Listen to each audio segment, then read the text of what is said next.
comic book people. Hello, hello, hello. How are you doing today? Welcome, welcome, welcome. Hopefully you're having, ooh, what happened here? Hold on a sec. I don't know what I did. I deleted something. All right, there we go. I'm trying to figure out how to get this stuff off the screen. I haven't used this account in a while. This was from Boot Camp Readathon that I used this. So it looks like there's some defaults that I have no idea how I got these on here, but we're gonna roll with it and call it a day. How is everybody doing? Hopefully you had a great sleep. I just woke up. It is about an hour than my regular earlier scheduled time, which is fine. We are just getting some stuff done. Hold on. All right, sorry. I'm trying to check out some options here. So this is normal, an hour earlier than my normal scheduled sprint time. Not that I was on schedule during May at all, but we are getting back. It is now June. It is the beginning of the summertime, at least for me. Uh, for many of you out there as well, I am sure you're trying to get into this, lovely mode of what are we going to do for the summer? Relaxation. Of course, a lot of that has to do as well with, getting out, hopefully getting some swimming.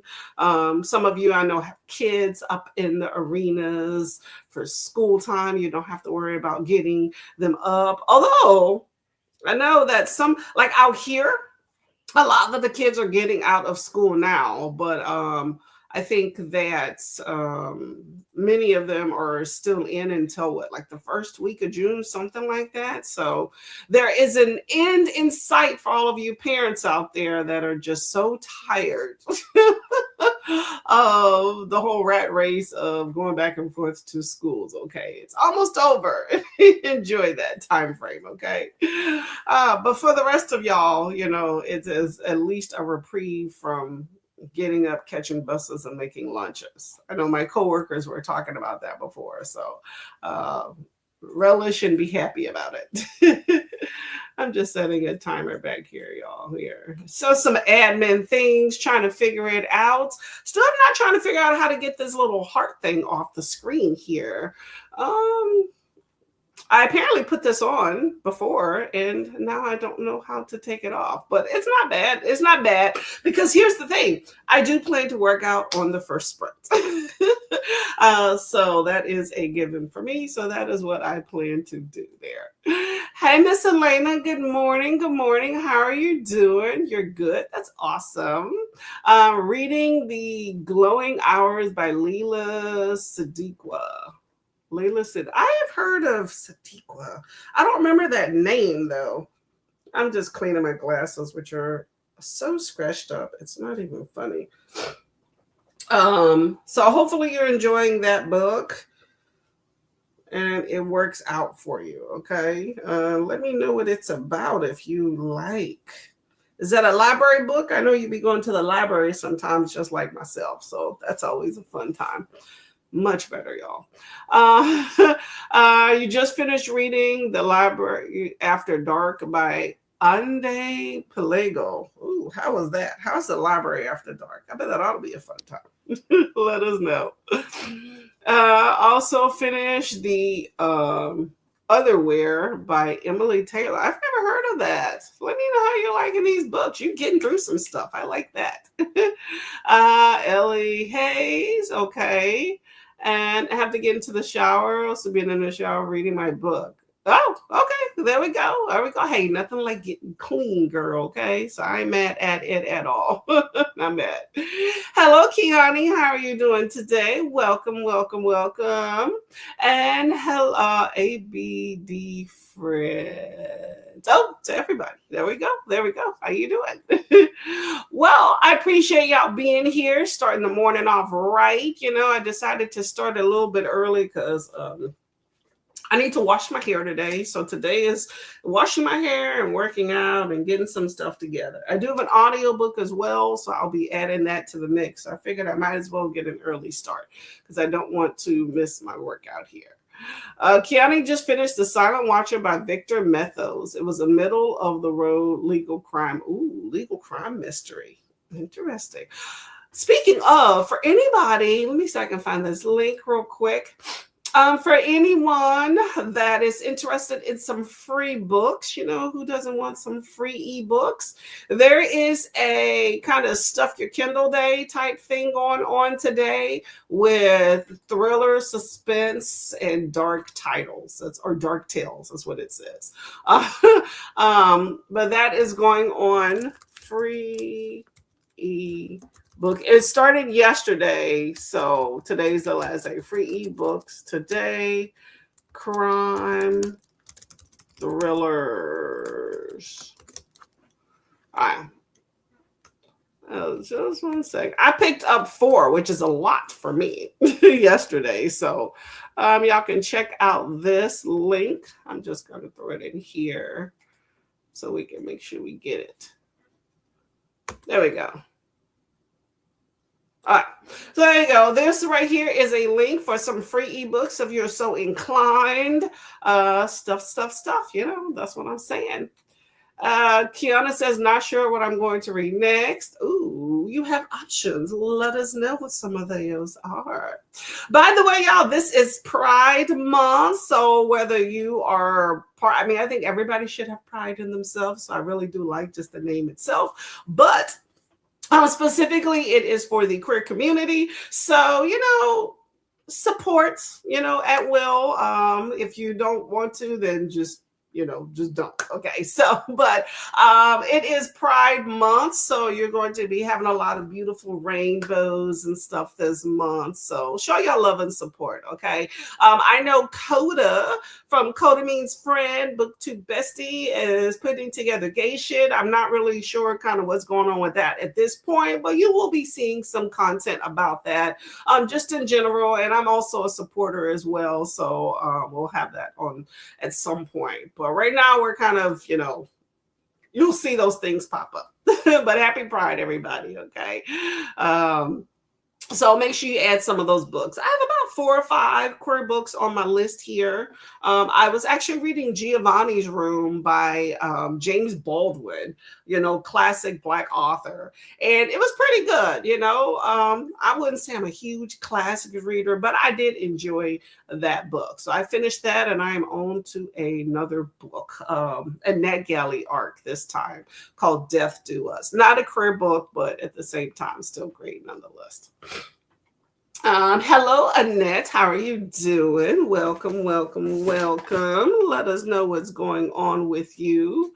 Kiana says hello to Annette.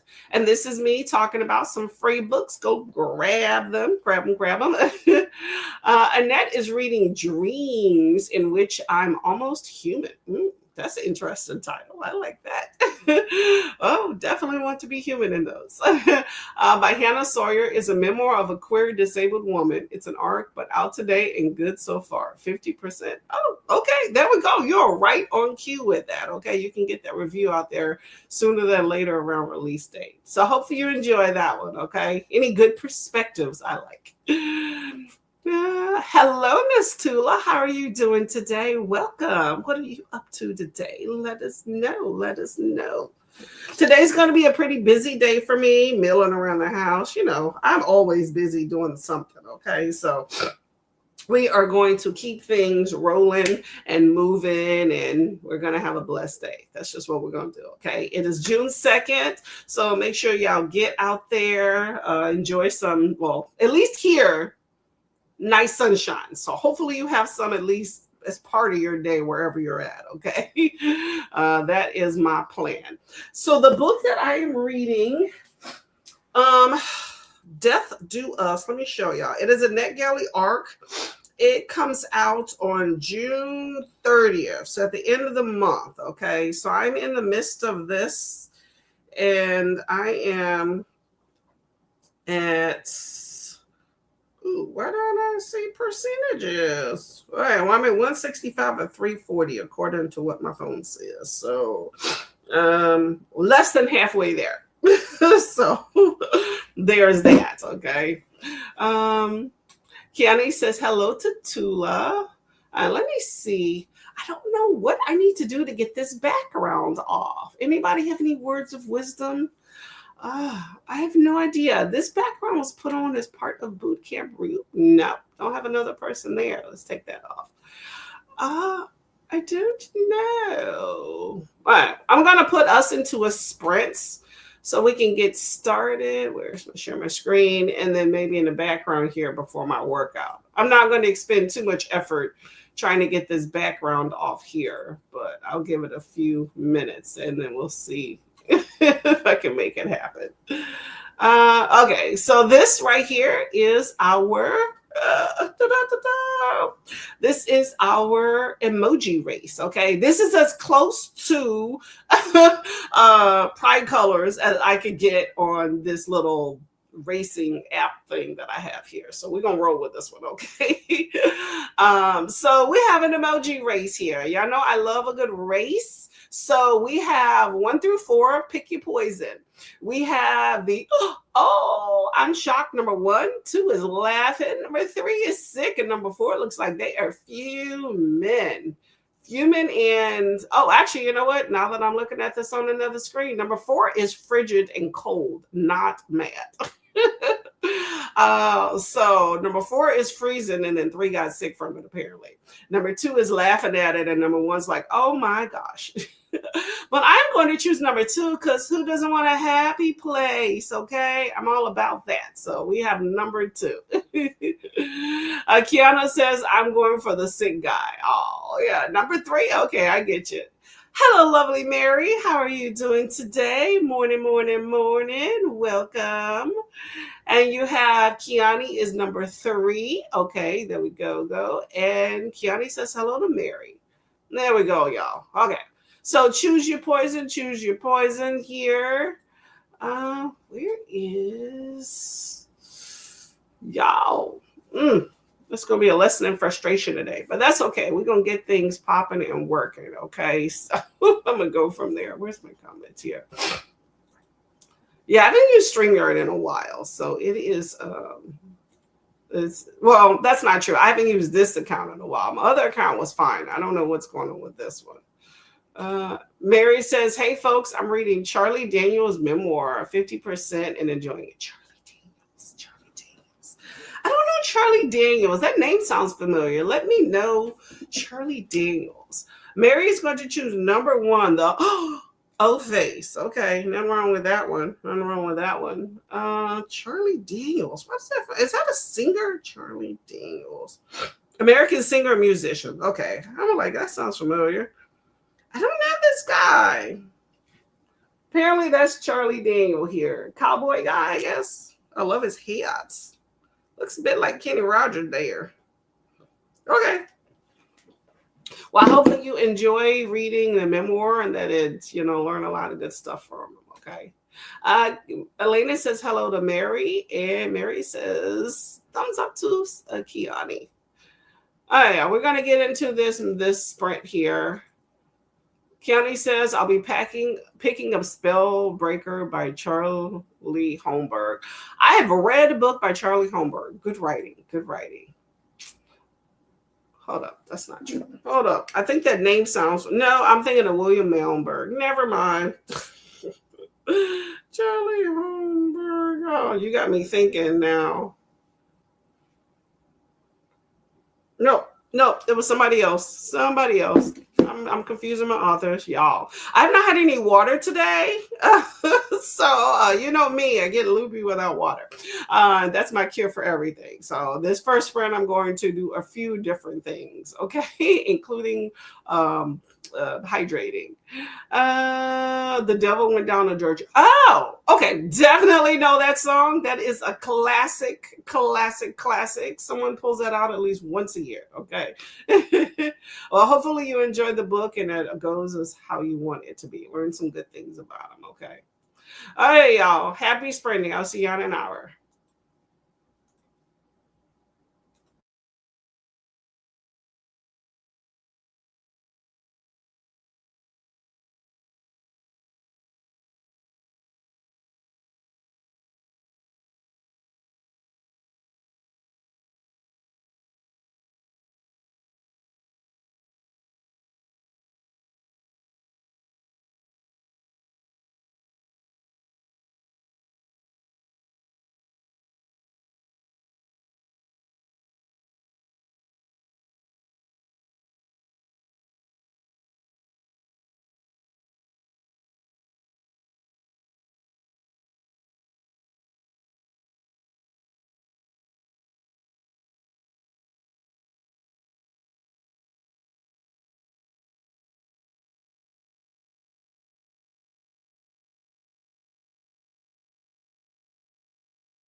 hello.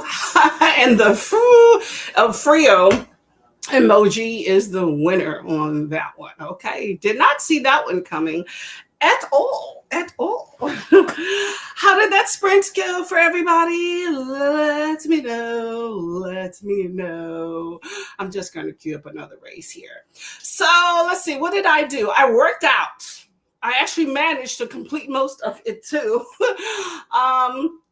I was trying to figure out on StreamYard how to get this background, but I think it's because I had set up a profile when I did the bootcamp readathon. When was this? Was this the last bootcamp readathon or the one before that? I think it was the one before that. But anyway, I set up a profile on here, and I think that it saved it, and that is the reason why I'm not able to change this one. But that's okay. We're just going to leave this one as is. I'm not going to complain about that. So we'll go from there. I'm going to queue up one more sprint here. Hold on a second here. But I'm also listening to my audio. It's not a full audio, it's a NetGalley arc, but I am listening to that. It's called Death Do Us.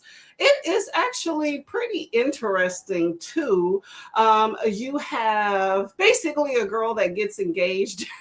It pretty much looks like she starts falling apart right after getting engaged. So I find that pretty interesting. It's giving me some vibes. We'll see how it all pans out. But I'm liking it thus far. Let me see if I could. Hold up, I don't want to get away from that page there. Let me pull this one up. There we go. So this is what I'm reading, called Death Do Us by Ruthie Mason. So pretty interesting. That photo with the ring and the hand is very fitting in the book. If you read it, you know what I'm talking about. But but I like the cover too. But it's a pretty good book thus far. I think it's not. I guess right now it's giving suspense.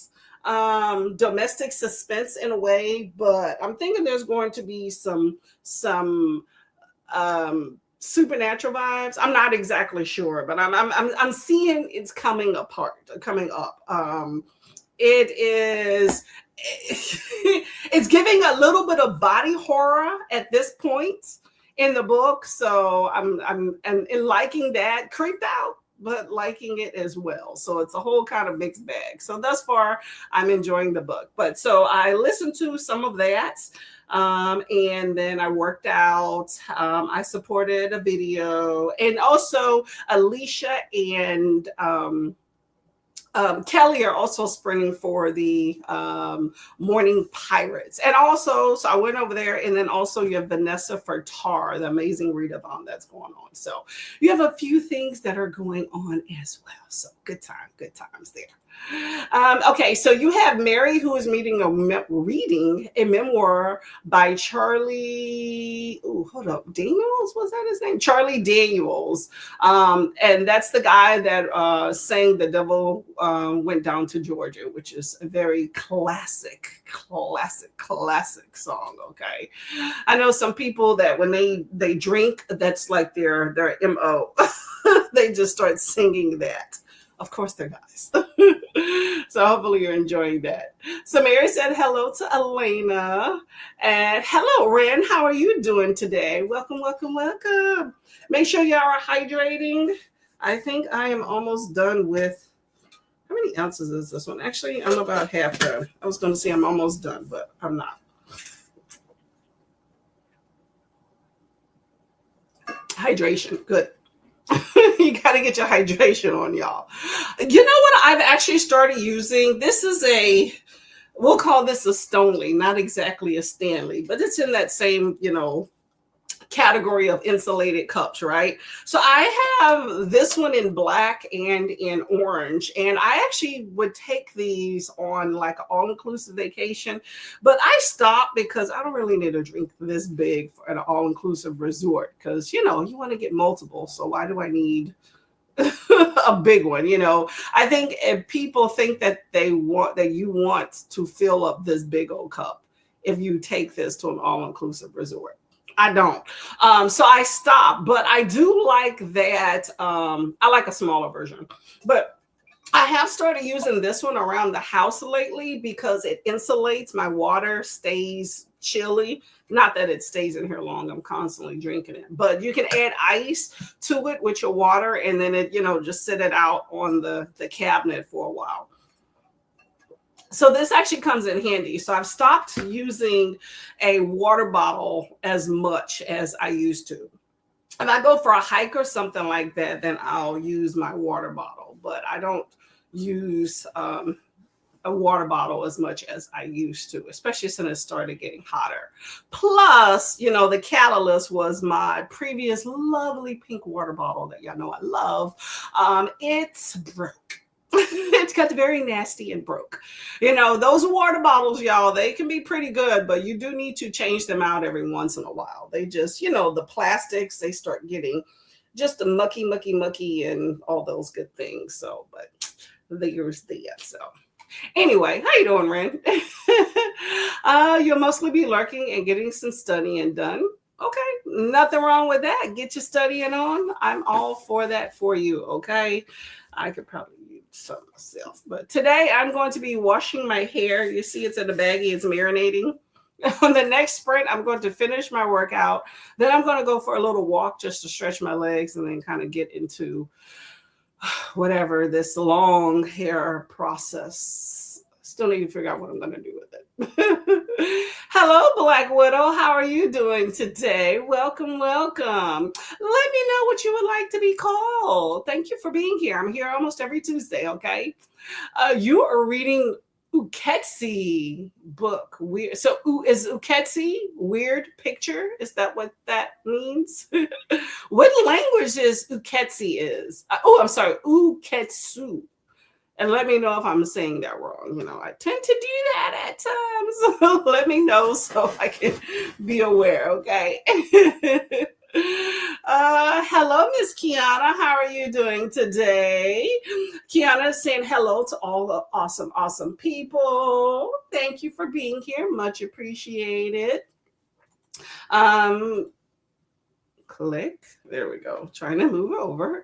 StreamYard's like, hey, let's get it together, okay? Kiani says, I didn't read, but I got some books of that link and also rated The Silent Watcher 3 stars. We'll start Spellbreaker in the next one. Ooh, good job. Hey, you finished the book? I don't know if I've ever heard of The Silent Watcher.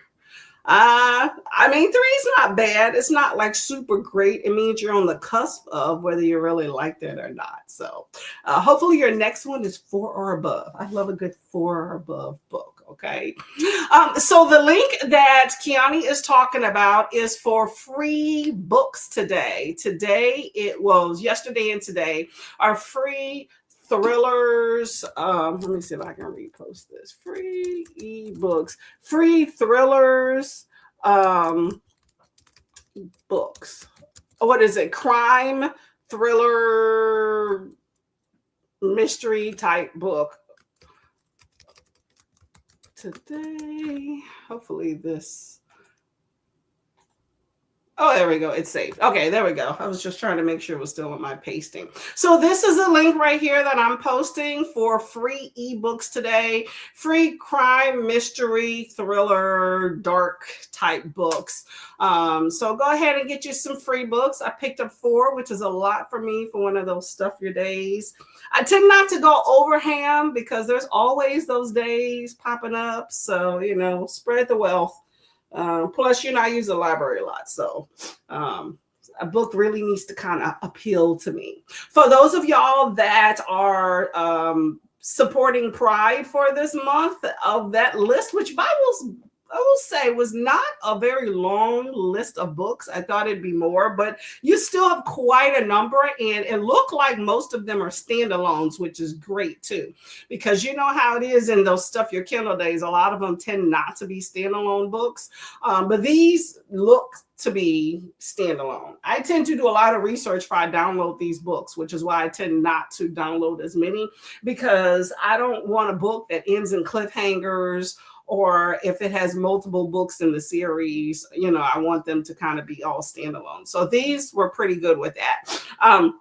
But there is one book that I did see that fit into the queer category. Could be more, but that's the one that just kind of, I didn't read the synopsis of them all, but it's the one that jumped out. So feel free. And it had a pretty good synopsis too. Okay. Not gonna lie. It was like a student. I think it was like a student stalking a teacher, male, so go ahead and check it out, y'all. Kiana says hello to Ren. And Kiana says, I'm hydrating with some traditional homemade lemonade. Ooh, that sounds good. Okay. Traditional as in squeeze the lemon, put it in there, put some sugar in, bam, bam, bam, or is it some other traditional way that you make it? Let me know. Different cultures have different things. I'm always curious. Let us know, Kiani. Kiani is saying hello to Kiana. Hello, lovely Livia. How are you doing today? Welcome. Here's the link for some free books. Go ahead and download, get you some. Definitely check the price though, okay? Because I will say that there was like, I think 2 I saw that had a price tag, which, if you want to pay for it, go right ahead. But I was looking for some free books, okay? Kiani says a very middle of the road legal crime novel. And this would probably fit in there too. You have the second in the series as an arc. So I got the first one on KU so I could read the arc. That's the way to go. That's the way to go. Hydration. I'm trying to finish this one. Let's see. Kiani says no with hand squeeze lemon and sugar. Okay, there we go. I do think that's a really great way to make lemonade. I prefer that over like buying the frozen concentrate. To each his own, but lemonade in the end. But yes, that fresh squeeze where you got the lemon, even if you do what's that little strainer thing, is still pretty good. Okay. I used to have a juicer back in the day. I like a juicer, but juicers are a lot of work. Not gonna lie. Like I eventually got rid of it because I wasn't using it. And it's a lot of work to juice. It can get expensive as well if you're trying like juice diets or whatever, like just buying the fruits and vegetables, but even cleaning the juicer, it was a chore. Okay, I will sell that, but very healthy. Hello, Lachette. How are you doing today? Welcome. What are you up to? Let us know. All the hellos here. My StreamYard is acting like Restream was, which is why I switched. So maybe I just need to slow down and click in comments, okay? No crashing today, y'all. Livia says you're listening to Glow of the Everflame. I've definitely heard of that. How are you enjoying Glow of the Everflame? Let us know. Lachette says, I have made the mistake of deciding to join 2 competitive readathons during a busy work month. Oh, you're in for a treat. Okay. Well, you know what? You got this. Compartmentalize and do your part. That's the way I look at it. Whether you read 1 book or 10 or 20, you are still doing your part to help your team. That's better than doing none, okay? I personally love a non-competitive portion because I know my life can get busy. I know that just with my work schedule, I'm reliable. I was going to say not reliable, but it's that I have times where I disappear because it's just how my life mandates it. I don't have as much time as I used to. So while I'm always having my Kindle and reading in some aspect of that, it's still sometimes I'm not around or I might have to put it down. So I definitely am one of those people that take advantage of the time frame that I have to read because I may not get that other times, you know. I'm good for at least like you can count on me to do at least 6 books a month. Okay. Everybody's different in how many books they read, you know, but to me, I'm like 6 to 10 is like the frame. I strive for like 8-ish that I normally put on my lists, unless they're like graphics or something small, but that's just me. But you know, I kind of mix and match everything that I read. Try to put a graphic in there, you know, stuff like that. So but you know how you are, you know, and you know when you like a challenge. So just in what they say, how do you eat an elephant? One bite at a time. You got this. Is Tar one of them? I know that's a big one that we're going to be seeing all over the place. I know Gay Shit's supposed to be coming up as well. So we'll see when you get some details. You'll start seeing some fun stuff on that one too. So, but yeah. I kind of loosely follow Tar. I tried one year and I just was like I did the main prompts. I didn't do side quests, but I can't keep up with like when things like prompts drop. I just can't do that. And keeping up with discords and stuff. So I tend to always take the non-competitive route. I think it's just more in my favor than keeping up with things and then constantly being behind. But fun times. It's good just to be in the midst of those things, whether you're able to fully participate or not. Because I always say, regardless of how a readathon is played out and presented, I always say if you read one book for that readathon, you participated. In my opinion, now people can put that however they want, but in my opinion, that's how I look at it. So, but it'll be a good time no matter what. So you got this. You got this, Lachette. You got this. Just get some good reading in, okay? Kiani says hello, and you submitted your first book for Tarot Reader. I did see that Tarot Readathon. Yes. Who was it that I saw the video for? I don't think it was Brooklyn. It was yesterday. I forgot. Somebody. I can't remember. I can't. Some of these readathons I found out about last minute, which doesn't work in favor of me putting them on my list. I need to know at least a few weeks in advance. But I knew Tar was coming. I just was. May was busy for me. Okay, I didn't do a whole lot of planning, so I'm just gonna support. But I'll be in those sprints. And what did you submit, Kiana? Kiani? Hello, I'm really liking it. Book 2 series by Penn Cole. I have not heard of that. Not heard of Penn Cole. Olivia says, great to Kiani. My first book for Geisha will be Sorcery and Small Magic by Maja Ducey. Okay. There you go. That sounds fantastical. I was going to say magical. Sounds fantastical. Well, hopefully you're enjoying that one and that it's all you want it to be. Speaking of, this is just my book club pick for June, but it is a queer book as well by a queer author with queer reps throughout the book. But it is also a fantasy called The Emperor and the Endless Palace by Justina Huang. You're going to be seeing me talk about this one a lot, but you have plenty of time to read this book, as the live show for it is going to be on June 30th. Okay, I've already posted that onto my channel on my live shows, so you can go ahead and click notification and put that on your calendar if you're wanting to read an interesting book and discuss it. Spoilers will definitely be given here. Kiana says, I can't keep up with Discord either. Some of them are a lot, okay? And to each his own. Some people love that whole aspect. To me, I just don't have a whole lot of time for it. I do enjoy it when I go in, so I kind of try to, see what's going on. It's between trying to support people's videos, supporting lives, reading, reviewing, making videos, editing, work, other personal life.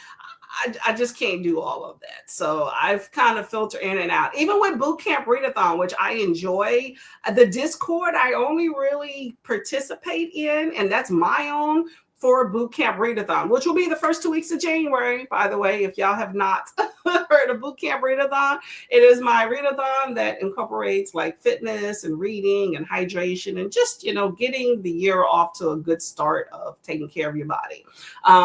But that is the first 2 weeks of January.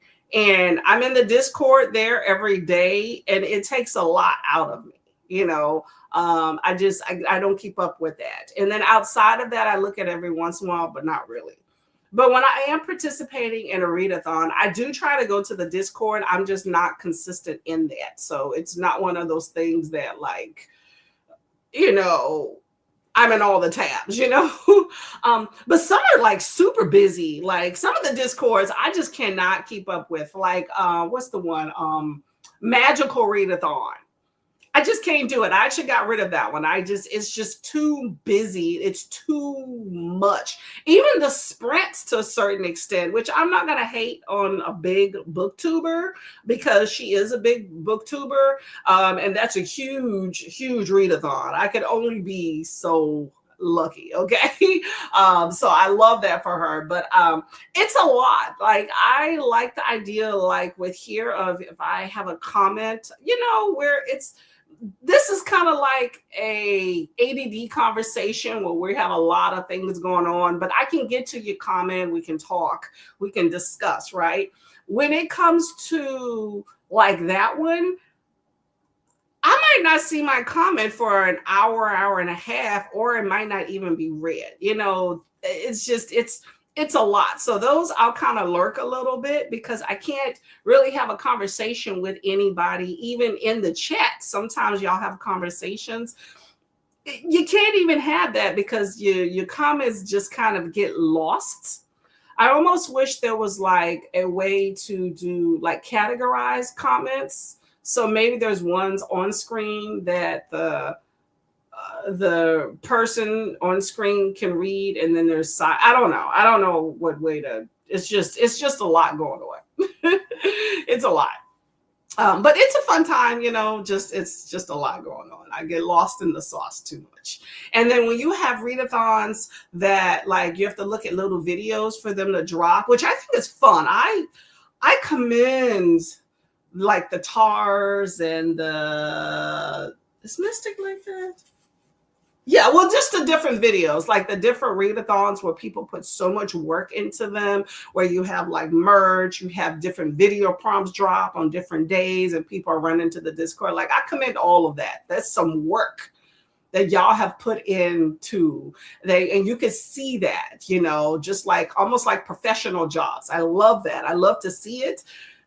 I just can't do it. And some of it I can't keep up with to participate enough in it. So I kind of lurk around it. But kudos to BookTube people. Y'all are some creative beasts in here. I am not going to lie, okay?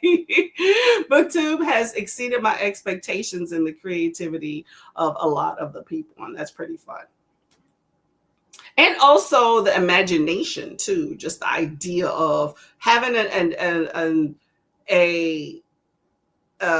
what's the term I'm looking for? Having an idea and then executing that idea that's so like having a complicated, because it is complicated, okay? And that's not necessarily a bad thing, but having this grandiose idea that has like all these moving parts and somehow getting that to come together. And especially when you have these little side parts too, challenges and somebody working against each other, things like that. I'm just like, y'all are good. I'm with a little bingo board or something.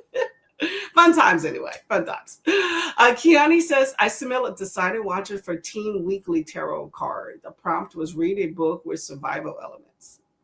That'll work. That'll work. Okay. Okay. What silent watcher? Let's see. I want to know what this survival element is. Silent watcher.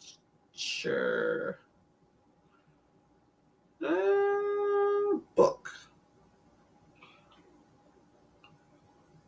By Victor Methos. Legal. I mean, well, I guess you gotta survive not to go to jail, right? Okay, follows a hunt for a killer who leaves victims stabbed with a screwdriver. Ooh, wow, okay. As they navigate the legal system and find themselves in the killer's crosshairs. Okay, that sounds fun. Serial killer is known as the Creeper. Okay, that is definitely about the fight for survival. Okay, it fits that prompt exactly. Exactly. I'm impressed also. Excuse me, at how people put it. Exactly. Yes. Just how they're able to put that together. The resources, like I'm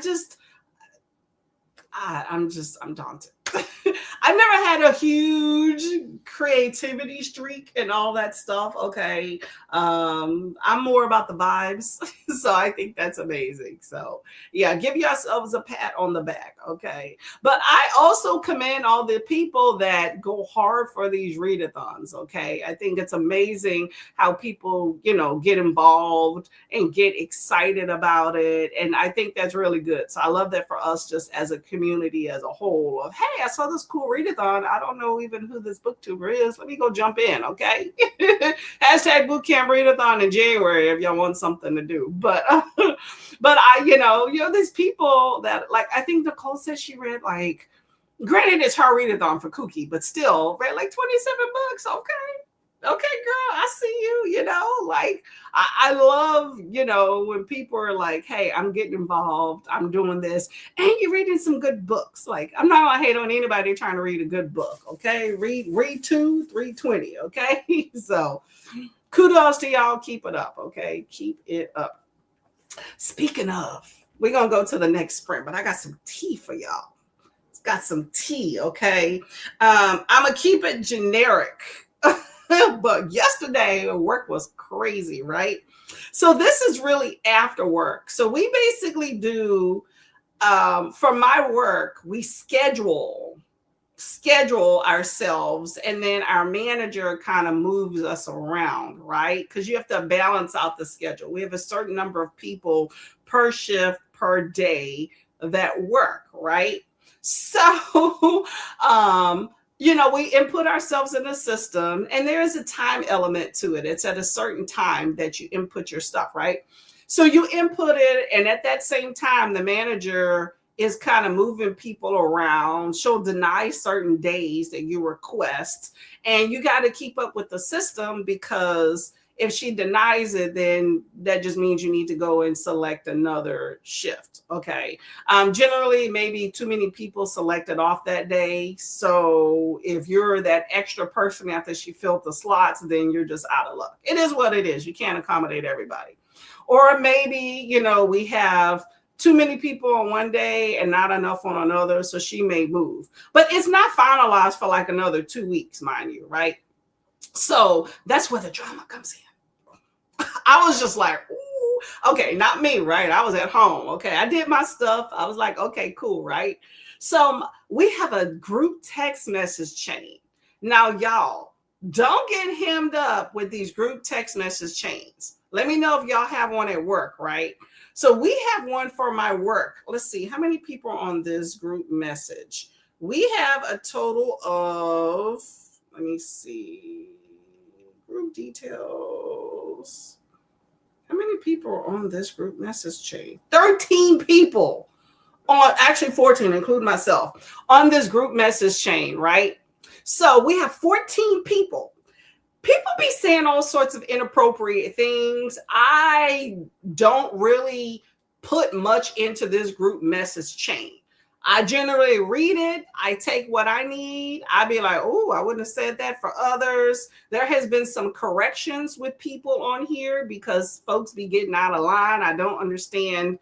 I mean, this is 13 people that talk to other folks, including bosses. So some of the things, I don't know how people get away, but you know, some people are a little bit more privileged than others in saying things and just getting a slap on the wrist. Okay. So I'm just saying, not me. So on this chain yesterday, right? Apparently one of the people went ham ape shit because apparently they got moved from where they had wanted to go and decided to voice on a group message chain about that. It ended with not happy at all, but it's a whole thing. I'm not going to read it, right? But it was a rant that should have been in private. Okay. And so that person got checked by our interim manager. Instead of backing down, because the basic person was basically like, hey, this is not okay, what you just said. We're grown adults. I'm not going to accept this behavior. We're going to discuss this in my office. You would think you back down and be like, ooh, I effed up, right? This person fires back, can't wait, and then starts telling Office T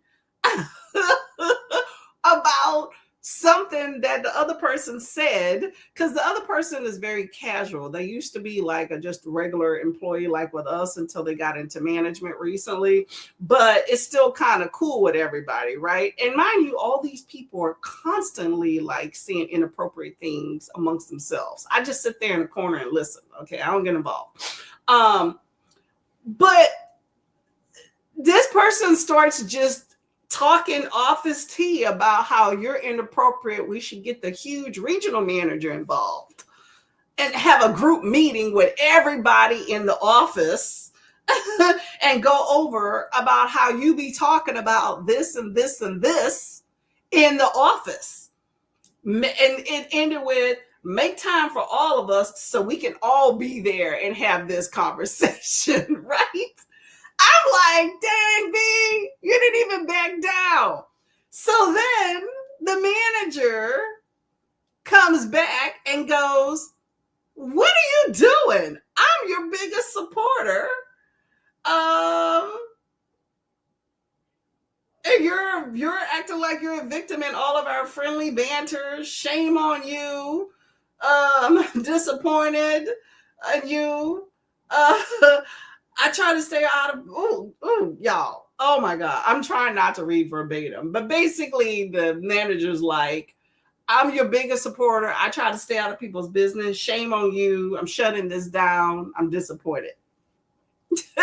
Like, y'all, she took the classy route on that one. Okay. Because I'm like, bitch, but she took the classy route.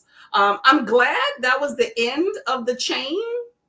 Okay. And it didn't get a little bit more testier. Because I picked up my phone and I was briefly about to text one of them and be like, just stop, but I was like, this ain't my fight. This is one-on-one crime, not my fight. I don't want to get involved.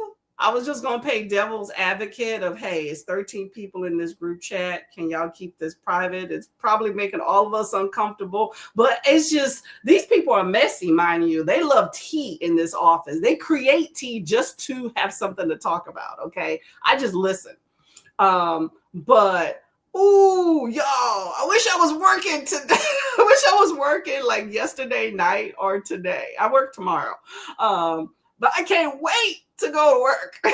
Can't wait. Because I'm not really cool with none of them. Like, we don't be texting like offline like that, okay? Y'all not my friends. You're my coworkers, okay? Because I know all of them a-holes have been saying something about me at one point. But you can come talk to me outside, okay, if you really want to say something. But other than that, I don't get involved in all that craziness, I'm there for a paycheck and I'm gonna leave it at that, But yeah. That's crazy, right? But I can't wait to go to work tomorrow and hear what folks gotta say. Because it just, I don't care whether you like this other person or not, highly inappropriate. And it's crazy because it's not even a final schedule. We literally were inputting it yesterday. It doesn't come final for like another 2 weeks, and you could still be moved. You're all subject for that. I've been moved. And literally, it was for one day that that person moved the person.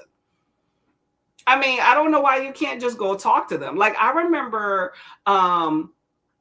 it was for New Year's. New Year's, we were required to work holidays. So for New Year's, I got put on, right? But I was scheduled for New Year's Eve, New Year's Day, and the second. I was pissed. I'm like, oh, hell no. I'm working around the entire New Year. Like, my man not going, no, I'm not trying to hear his mouth, but this is unacceptable. I ain't got no plans, but I mean, damn. So, but I didn't go rant and rave. I went to the person who does the schedule, same lady, and was like, hey, can I be moved one of these days? Because I would like to spend at least one day around the New Year with my family. I don't mind working 2 of them. We can choose any one you want. I know I have to work the holiday, but can we just get off one of these other ones? And she took me off the second. I was like, I'll work New Year's Eve and New Year's. Just, take me off the second, And it was no problem. Because generally you put in for the days you want off. So any other day is fair game. However, what I do after that incident is I make sure that if there's any question, by the way, y'all, I just thought of this. This is a like a sports bra, in case y'all thinking I'm half naked here. My husband mentioned that earlier. I was like, this is what I'm working out in. But what I do is I make sure that if there's like a question around a time frame like that, then I'll make sure I'll take off like the day before and the day after. So it puts me in a pocket of, like, not take off, but just designate that as no work days. Because you can designate, hey, these are like Tuesdays on my schedule. I generally put in every single Tuesday in our 6-week schedule as a no work day. So when we are rearranging this schedule, my boss is very much aware Tuesday is a day that don't expect me to work. Now, if I choose, because it benefits me, if I have to go for a trip or something like that, then I will say, hey, you can put me on for this day. But other than that, I specifically, like, I have a lot of days when they talk about days off to input for your schedule, which is like the week before. I have a lot of them because there's some weekends I don't want to be scheduled to work. And Tuesdays I don't want to work, plus any appointments I have. So I have a lot of those that I put on record so I don't have any confusion about why did you schedule me these days? There's too many in a row. I don't feel comfortable. I don't have that issue. So anyway. And what's funny is the big issue with this lady is that she likes to work all of her days in a row. But she was talking on the message chain about how basically she got moved and her days got broken up. I think one of them got broken up. And she was like, people don't want to be working their schedule broken up. I was like, I didn't say nothing, but I'm like, I do. I don't like working 3 days in a row. I break up mine routinely. Every once in a while I have 3 days. Other than that, I always break mine up. So everybody's different, but the audacity of some people, I'm telling y'all, I just can't wait to go to work. I'm like the voyeur, y'all. Like, I love reading books with drama, but don't bring that crap to my house, okay? Stuff's to do, and other people drama ain't in it, okay? But I'm gonna just be like, I don't even know if I'm working with this girl. I don't think I'm working out. I don't know. She may not even be working in there by that time. She can get kind of hot-headed. Okay. I'm looking at this shift. Y'all, messiness. Let me see. I'm trying to see if tomorrow's Wednesday. Ooh! gonna shift with her tomorrow too. Oh, ooh, and Thursday. Dang. Is she working a day? Oh, she's supposed to be working a day too. Was she working yesterday? No, she wasn't working yesterday. But she's supposed to be working tonight. And then I'm supposed to be working with, oh, there's a lot of people off for somebody gonna get called out tomorrow. But or today. But yeah, I'm on schedule with her the next 2 nights. We'll see what happens. I just wanna hear it. I'm gonna keep my opinion to myself because people don't want to hear when they're in the wrong. And obviously she don't think she's in the wrong, but she gave clap back instead of just backing down. But I just wanna hear her talk because she's one of those girls that go from 0 to 60. Like, not all social media is real when people are like, yeah, y'all, oh, we doing this. Like, that's for the camera. Yeah, we're going to this restaurant. It's about to be lit. Oh, we're about to, like, that's not real. That's people hamming things up. You don't go around your day with that energy all day from 0 to 100. Whenever you're gonna, I'm going to the bathroom. It's gonna be cool. I got this Charmin. That's not real. People don't do that. Okay. She's like that when she's upset. She'll be sitting there cool, maybe even sleeping, and then somebody will call because I'm in healthcare. We get called for shit. That's how it is. It sucks. Sometimes you're annoyed. You just want to sit there and read your book. And next thing you know, somebody coding and now you're trying to save their life. It happens. Okay. But she's good at her job too, mind you. Like an amazing, amazing worker, like does her shit. You just got to kind of, but so I'm hopefully she doesn't get fired. Maybe she just gets a very stern warning, but I can see this chick being one of those folks that you give a warning to and they're like, eat my ass, I quit.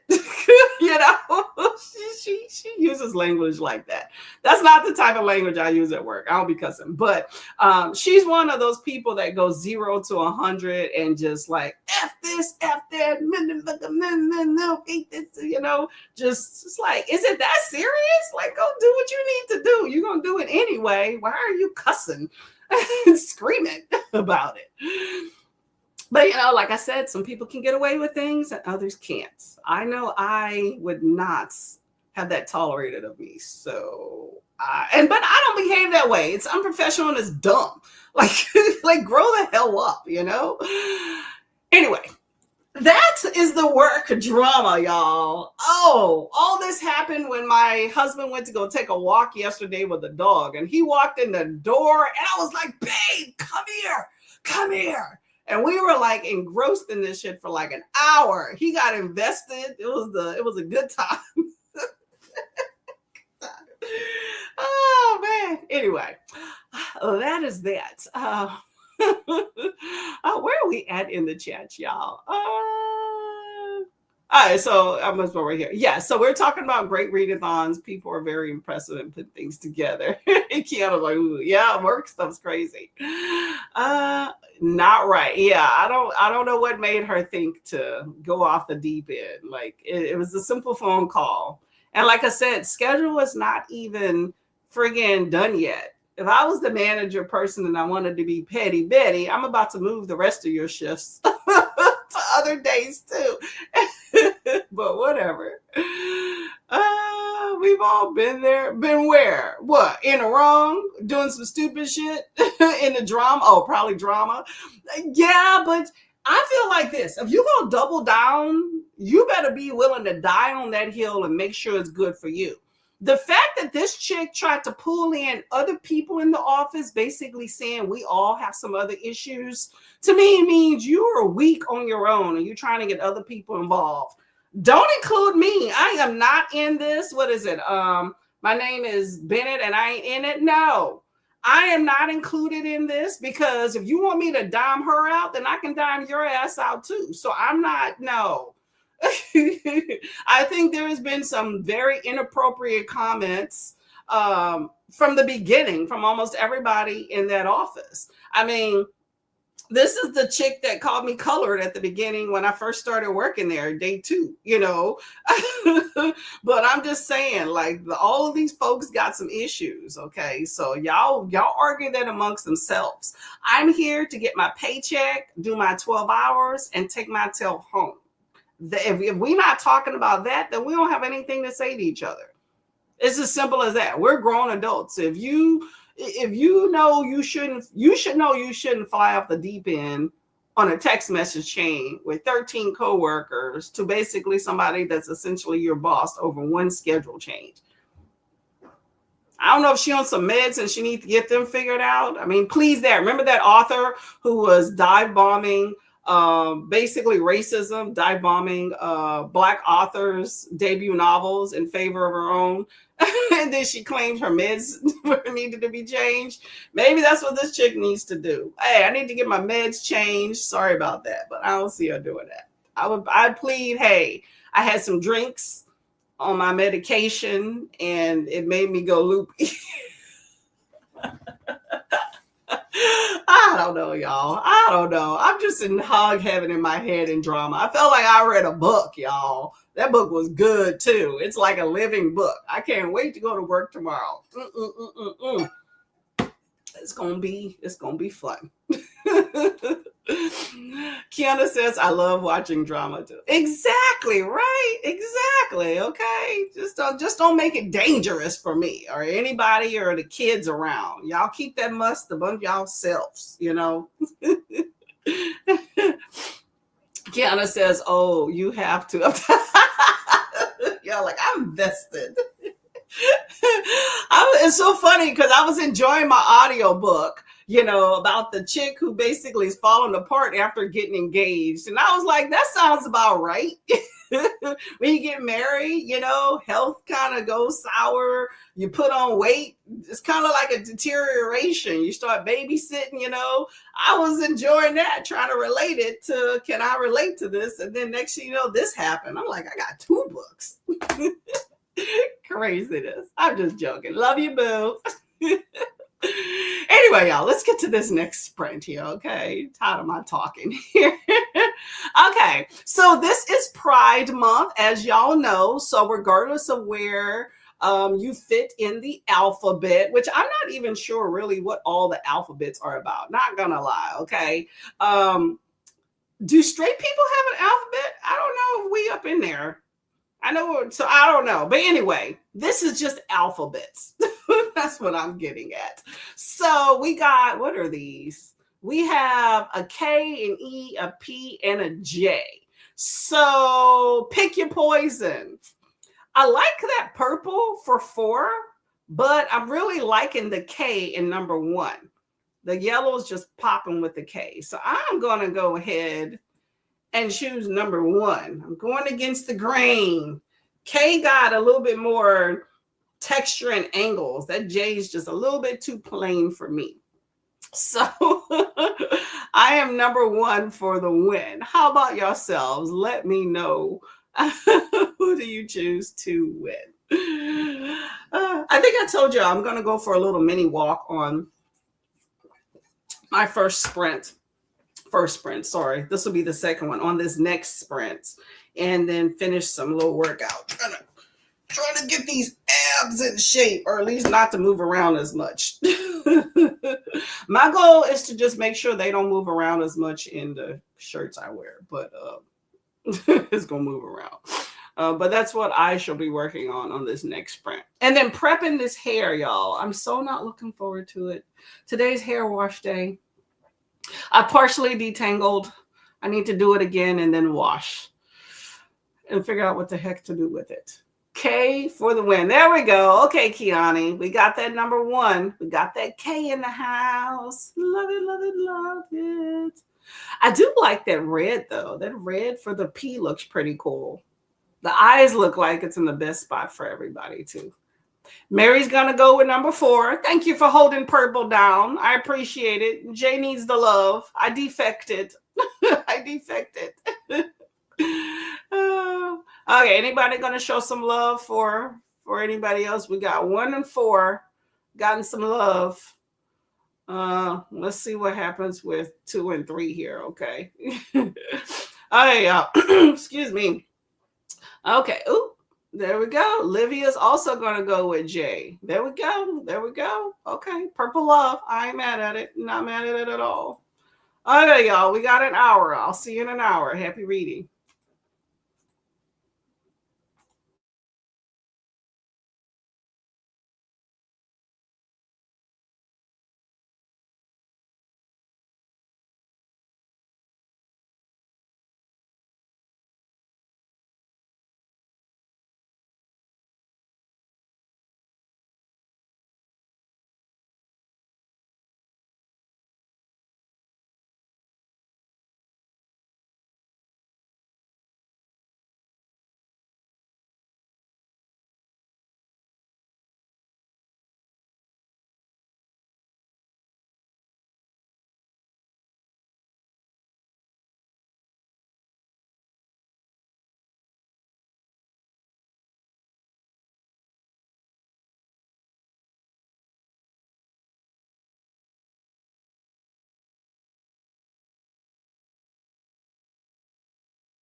Hello. Sorry about that. I was on the phone with my sister. I'm sitting there looking at the time, and then if for some reason it's not registering that it's like dwindling, and then I had issues trying to get the thing off there. But anyway, oh, see, look at this, y'all. J1. See, that's what I get for being a traitor to my purple that I love. Okay, they win. So kudos to Jay, number 4 for being the ultimate winner in that one. Okay, I believe there was, where am I at in the chat? Oh, Olivia chose Jay, and I think, was it just Livia? Oh man. I think it was just Livia. Okay. Well, good time on that one. How did that sprint go for everybody? I'm just going to queue up the next one here. I took a walk. That was lovely. Nice weather outside. I was speaking to my sister for pretty much that entire time for that walk as well. So that's what I did. That was my walk. Let's see. We'll do this one right here. So that is the sprint for me. What time is it here? Oh yeah, we got plenty of time. I'm gonna do another hour. We're gonna be doing some hours today. But yeah, it was a nice day outside, nice and sunny. I had to use my umbrella because I don't need a tan. But it was just a nice little slow stroll around the neighborhood. I saw several people getting their towels and things together for the pool, and I'm jealous. No pool for me today. I guess I could. No, I'm not. I was second guessing. I was like, maybe I could go after sprints, but I want to get hair done, and I mean, it's going to take hours anyway. But I don't want to extend out the process any longer than I need to. So I'm going to get to this hair on the next sprint and take a shower towards the end of it. So that will be what I will do. So anyway, Kiana says, everyone, Rice, formerly known as Jesse, says hello, Rice. Let me know what that acronym is. I think I missed something. I know Jesse's been having some issues lately with I don't want to be crass, but bowel stuff. So is that something to do with that? Let me know. What is Rice? Hey, Molly, how are you doing today? Welcome. Hello, Vanessa. How are you doing today? Are y'all overdone at Kelly's sprints? I know I stopped through and then I left. I was like in and out of her sprints like 3 times this morning, not staying. See, that's the thing. When I sprint, I can't use my computer. And so I need my phone, which I'm trying to sprint, work out, and listen to an audiobook, which does not work altogether. And then the Kindle, I can only do so much. So it's like, something's got to give. Something's got to give. Oh, man. Too many things. Gonna grab another cup of coffee and some food. I like that idea. What you grabbing for food? Let us know. Hello, Miss Kelly. You're working through the editing process and you have to finish it this week. 330 pages to go. Ooh, that's a lot of pages. You got this though. Today is what, Tuesday? I don't know what else you have going on, but you have plenty of time. So good, fingers crossed. Hey, Miss Alicia, how are you doing? We'll be hanging out until I have to leave for my appointment at 1:30, working on reading my notebook. Okay, that works. How's the notebook going? Anything interesting? I'm assuming that y'all are done with sprints by now. Sorry I didn't make it back there. Busy times. Hello, Salandria. How are you doing? Hi, Miss Courtney. Hello, everyone. Welcome. What are you up to, Miss Lady? Probably reading some good books. Always a good time at your channel. Mary said, hoo-hoo. Like hoo-hoo. Vanessa ate lunch and it was excelente. What was lunch? You know what I made yesterday, y'all?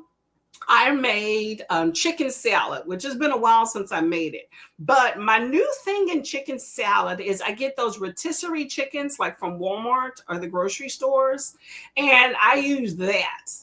So good. It just adds a nice extra little flavor of using a rotisserie chicken versus just regular chicken. So I just did that and I just added some pickles. I didn't have bell peppers or onions, which is what I like to add to mine. I like mine a little bit more veggie-tastic. But I didn't have those, which is funny because I just went to the grocery store and didn't think to pick them up. So I just had it mayo, those bread and butter pickle chips, and the chicken. And it was delicious. And slap that bad boy on some bread. That's a really great summer meal too. Plus, they had fresh corn on sale. I go to a discount store, so they had 10 ears of corn for $1, which was awesome. So I got 10 ears. So I went ahead and boiled some of those up. I want my husband to put them on the grill. They're amazing on the grill. So that was delicious. I had that for dinner yesterday and also for breakfast this morning. So that was what I had. And I'm sticking to water for the day, because I plan to get some crab for dinner later. But I still have tons of chicken though. I need to figure that one out. But I got my support, one love there. There we go. It'll gloss up this hair. I need to do a recipe though with some more of that chicken. I deboned the whole chicken, so now I may make some tacos because I prefer hot food at work versus cold food. So I think I'm gonna make some tacos with the remainder of that chicken to take to work the next few days. Hello, Miss Mel. How are you doing today? Welcome, welcome. What are you up to? Kiani is 6% into Spellbreaker. It seems okay at the minute, but I think after this chatty bit, I'm going to get a little bit more sleep. I like that idea. I like that idea lots. I would like to go back to bed now too. Okay. What time is it where you're at? Let us know.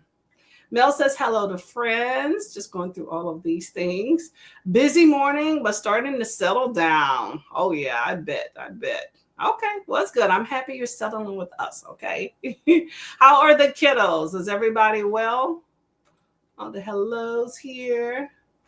Maybe says hello to Mel.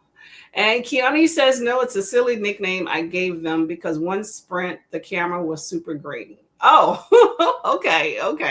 It was nice was in all bold. So like uppercase. So I thought maybe there was some significance for that for Jesse. We're talking about Jesse Kiwi, right? Vanessa had leftover high protein gnocchi. No, I said that wrong. Gnocchi. Isn't it gnocchi? The G is silent, right? Gnocchi with chili and cheese. So like chili mac, but sub gnocchi for mac. See, that's a one pasta that I don't like. I think it's just too dense. And it reminds me of, I don't want to disrespect your food, but it reminds me of an animal.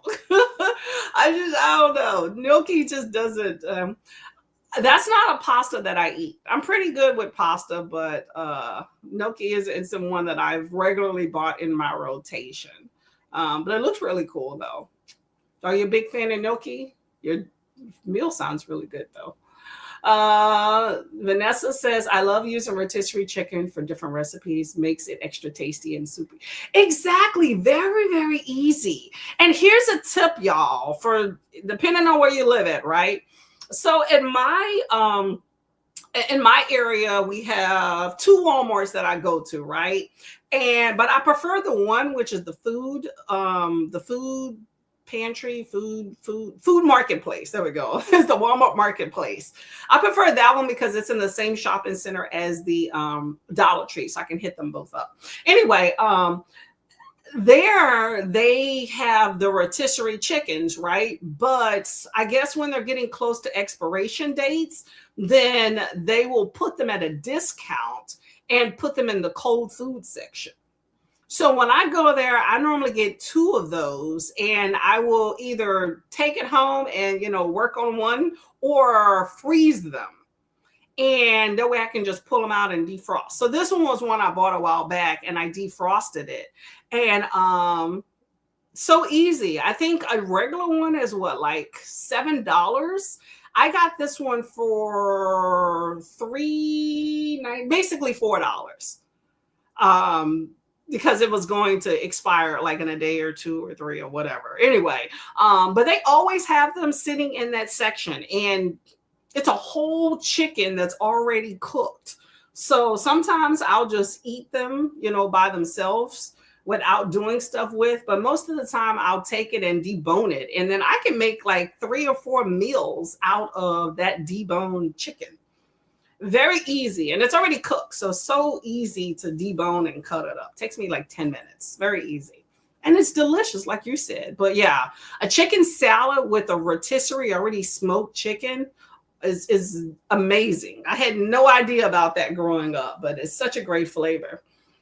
Kelly says today is rotisserie chicken day. There we go. You should post a pic on the Swank Days channel in our Discord. Rotisserie chicken all the way, right? Oh, I have to make another one. I have like this much left of the one that I made, but I still have the bit because I didn't do a chicken salad with all of it. So the rest that's deboned is just in a container. I got to figure out what to do with that one. Solandria says, I'm reading The Poppy Wars by R.F. Kuang. I have yet to select my TBR for June. We'll keep in mind the suggested books you mentioned in your last sprint.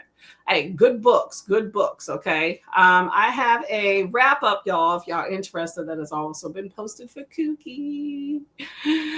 I've heard good things, though, about The Poppy Wars. I have not read it, though. It's like a 3-book series, I think, right? Vanessa says you can do a chicken enchilada soup with rotisserie chicken. Facts. I don't know all what goes into that. I know chicken salad is so much easier, though. I don't really need to think about it. But that sounds really good, a chicken enchilada soup. Make it for me and I will eat it. All for that. It's like salad. I will eat a whole lot of that if you were to make it for me. I will say that since I have moved, I've gone for easier meals. Like in my old house, I had like a gourmet kitchen. I was always trying new things. And since I moved, I don't be trying a whole bunch of stuff. It's like, what's simple and easy? Livia listened to chapter 1 while doing some cleaning. Okay, there we go. That's always a good time, right? 2:15 a.m. Ooh, it is early. Or late, I guess, depending on how you look at it. I can see you taking a sleep. I would say definitely a sleep. That's not a nap. You need some sleep. That's around the time I went to bed last night. Mel says, Vanessa sounds delicious. It definitely does, right? Definitely does. Kiani says, potato, not really pasta. Isn't it though like a gnocchi? Isn't it like a pasta with a potato filling? Filling. Isn't it that? I thought maybe I'm wrong on what gnocchi. Am I even seeing it right? Let's see if I can get a pronunciation. Sometimes I used to say ganache, y'all. I know that's wrong. Let's see. Okay, so yeah, we're definitely still. By the way, if y'all don't know what gnocchi is, it's that. All right. Italian dumpling, fed potatoes, flour, and egg. Isn't that what pasta? Served as pasta dish with various spices. Common potato, flour, egg. It can be made with ricotta, pumpkin, or sweet potato. That ought to be interesting. Soft, chewy, and pillowy. The ones I've had are kind of dense, though. Not necessarily pillowy. I want a pronunciation. How to pronounce gnocchi? Gnocchi. Okay. Gnocchi. Oh, there we go. Here we go. Gnocchi. That sounds weird. Gnocchi. It sounds like an M, like milky. Okay, so the G is definitely silent. But it's like a pasta, right? I thought with I know it's a potato filling. It's a pasta. Here we go. Pasta or potato. It's technically a dumpling, not a traditional pasta. However, it's fundamentally made of potato. Oh, see, I learned something new. It's a blend of mashed potatoes, flours, and sometimes eggs. It's treated like pasta, but it's technically potato. Learn something new. And then, is it healthier than a pasta? Neither is inherently healthier. Gnocchi has fewer calories and carbs per equal serving size, but it is denser, which can lead to overeating. Okay. And then whole wheat pasta provides more fiber. Okay. Learn something new. Okay. There we go. I always thought it was like a pasta, which I guess is a flour thing or whatever, or wheat with potato filling. That's what I thought. Okay. Vanessa says the G is sort of flat. It's not exactly silent, but it's a flat sound. Weird Italian sound that we don't have in English. Yeah, it's kind of fun though to present it on paper and have people pronounce it. It's always a good time. Mel said the killers are good. Cam's birthday is this Friday, but we can't have his party till the next Sunday because that's when everyone will be available. I'm going to do something small. Oh, as long as you celebrate in some fashion, I'm sure that he will be very, very happy. Okay. Celebrate your boy. Give him a hug. Give him a kiss and some cake. He's good to go. It's hard for him to sit still. Yeah. Always. Dang, it's a big boy.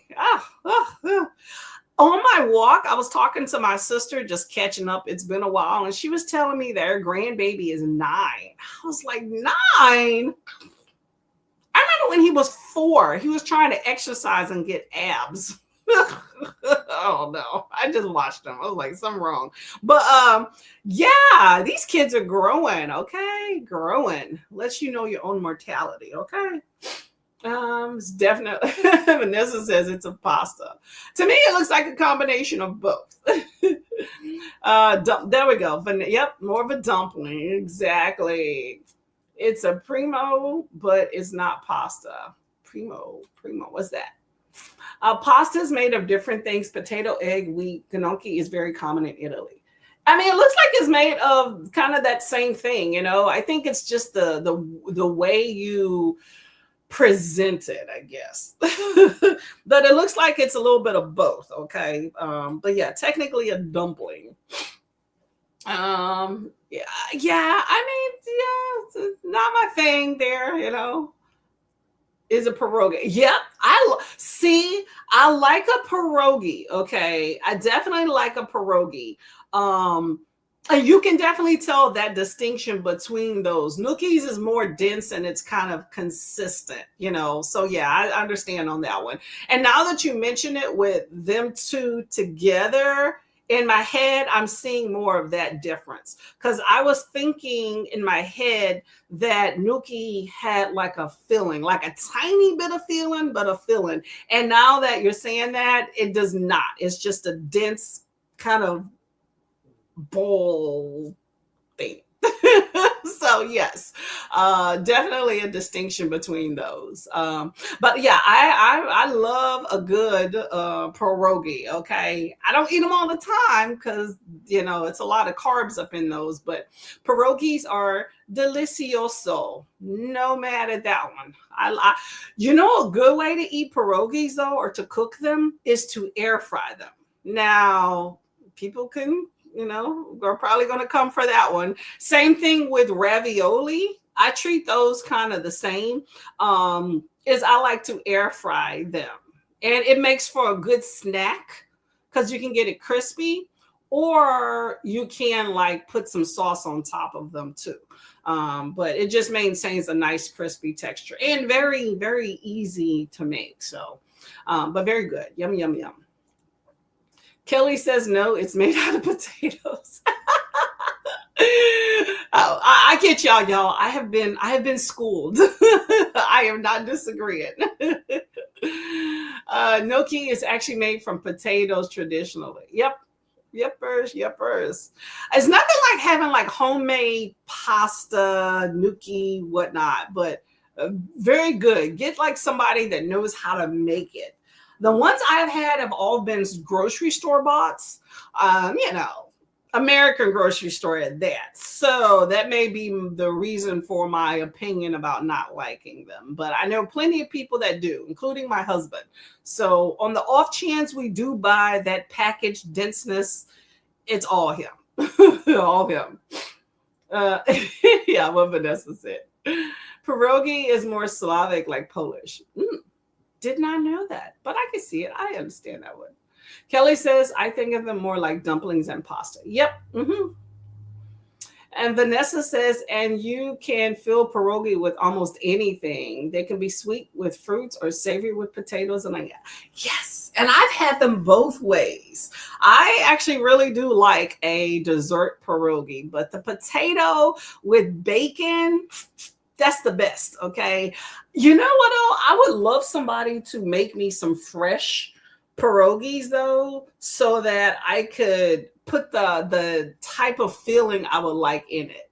Because while I like the potato with the bacon, I feel like there's not enough bacon and cheese in them. So I would prefer to have a little bit more. You know what I'm saying? But yeah, still very, very good. My mother-in-law likes to make that. She got some sort of Polish background, whatever. So for holidays, there's always some sort of not just some sort. There's normally like 2 or 3 different type of pierogies up in there. Vanessa says Italians call gnocchi pasta, so it's pasta. Hey, whatever you want to call it. Olivia says nope. Whatever you want to call it.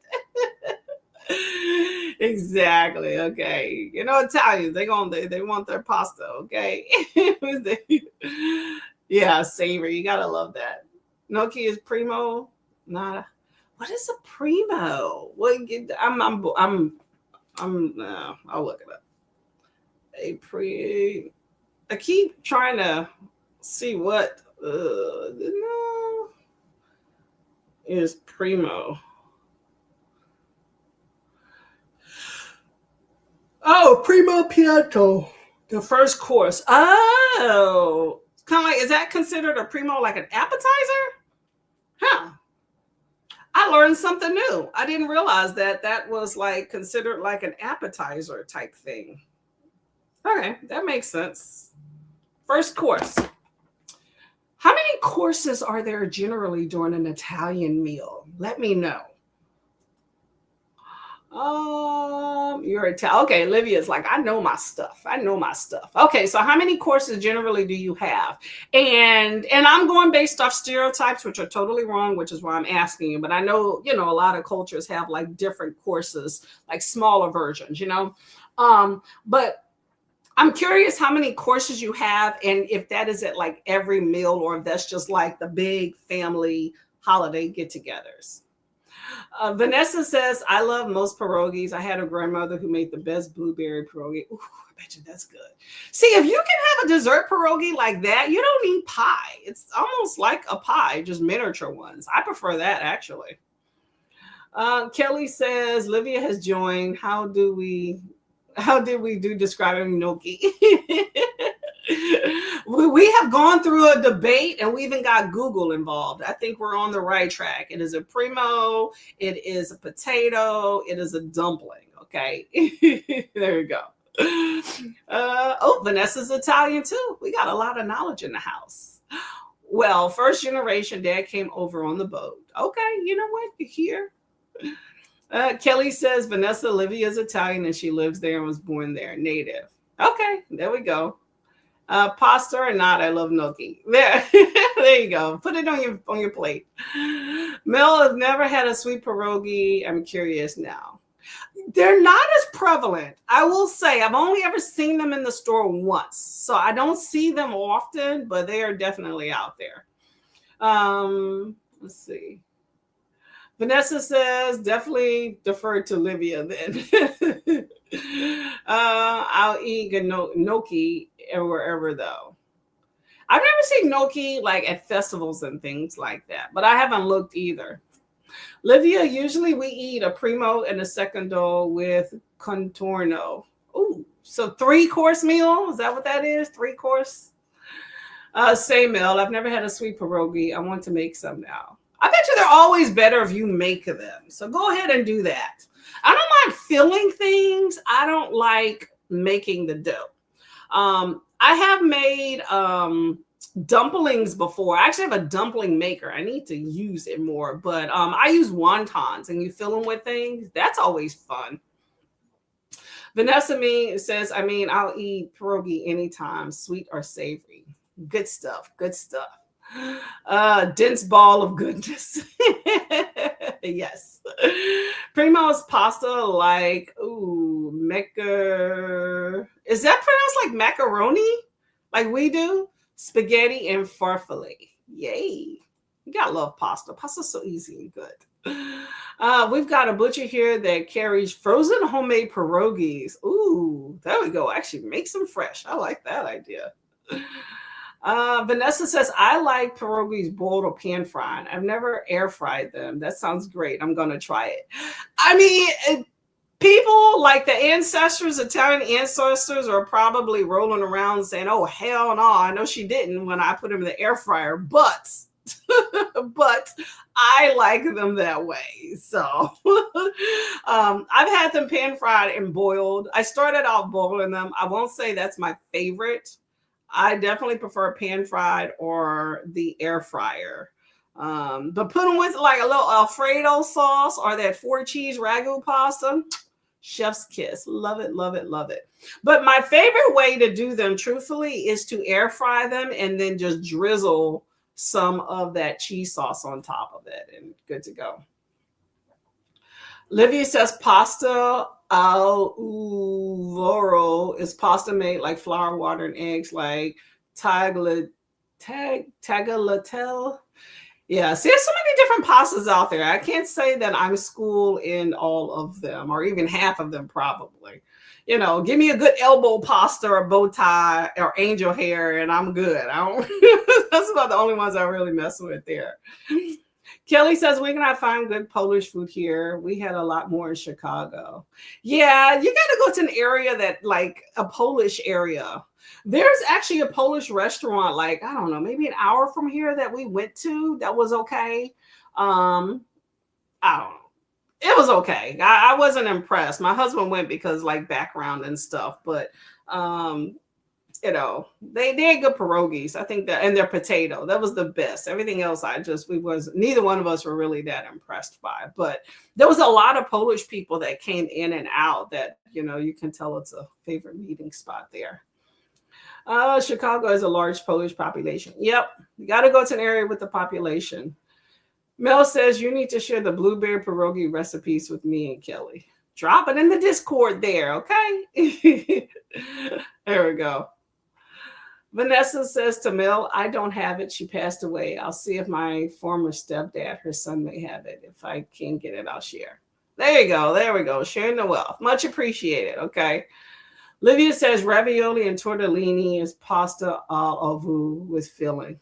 Oh, al ovu is with filling. Okay. I like ones with filling, but you know, in the end, it kind of evens out of what it is that you're putting things on top or either you're filling it underneath. But in general, though, you're still, generally, even if it's stuffed, you're still putting a sauce on there too. You just don't have to put as much. So I'm thinking in my head, Olive Garden. Olive Garden. I don't go to Olive Garden a lot, but I really do like when they have their buy one pasta, take home for $5, another one. Those are really good. And I always get the ravioli one for that one. Oh yeah, passed away. Sorry about that too. Soups are considered a primo even if there's not pasta in it. I can see that. I can see that, especially if it's not like a dense soup. Long time ago now. Yeah. Hey, you got to cherish your loved ones when you have them, okay? Kelly says, Vanessa, you should get with Livia to practice Italian. Unique opportunity there. Yeah, I see y'all be putting different languages in the chats. Okay. Vanessa taking Italian lessons. Learn a lot about things. There we go. It's always nice to speak another language. Brain twins. Secondo is a meat, fish, eggs plus cotono. That is it. Oh, I was thinking we were talking about courses. Okay, so secondo is meat, fish, and eggs, and then you have veggies. Okay. I like how you're separating them. It's almost like a diet plan. Like my husband used to have this one plan where it was like slow carb, fast carb, protein.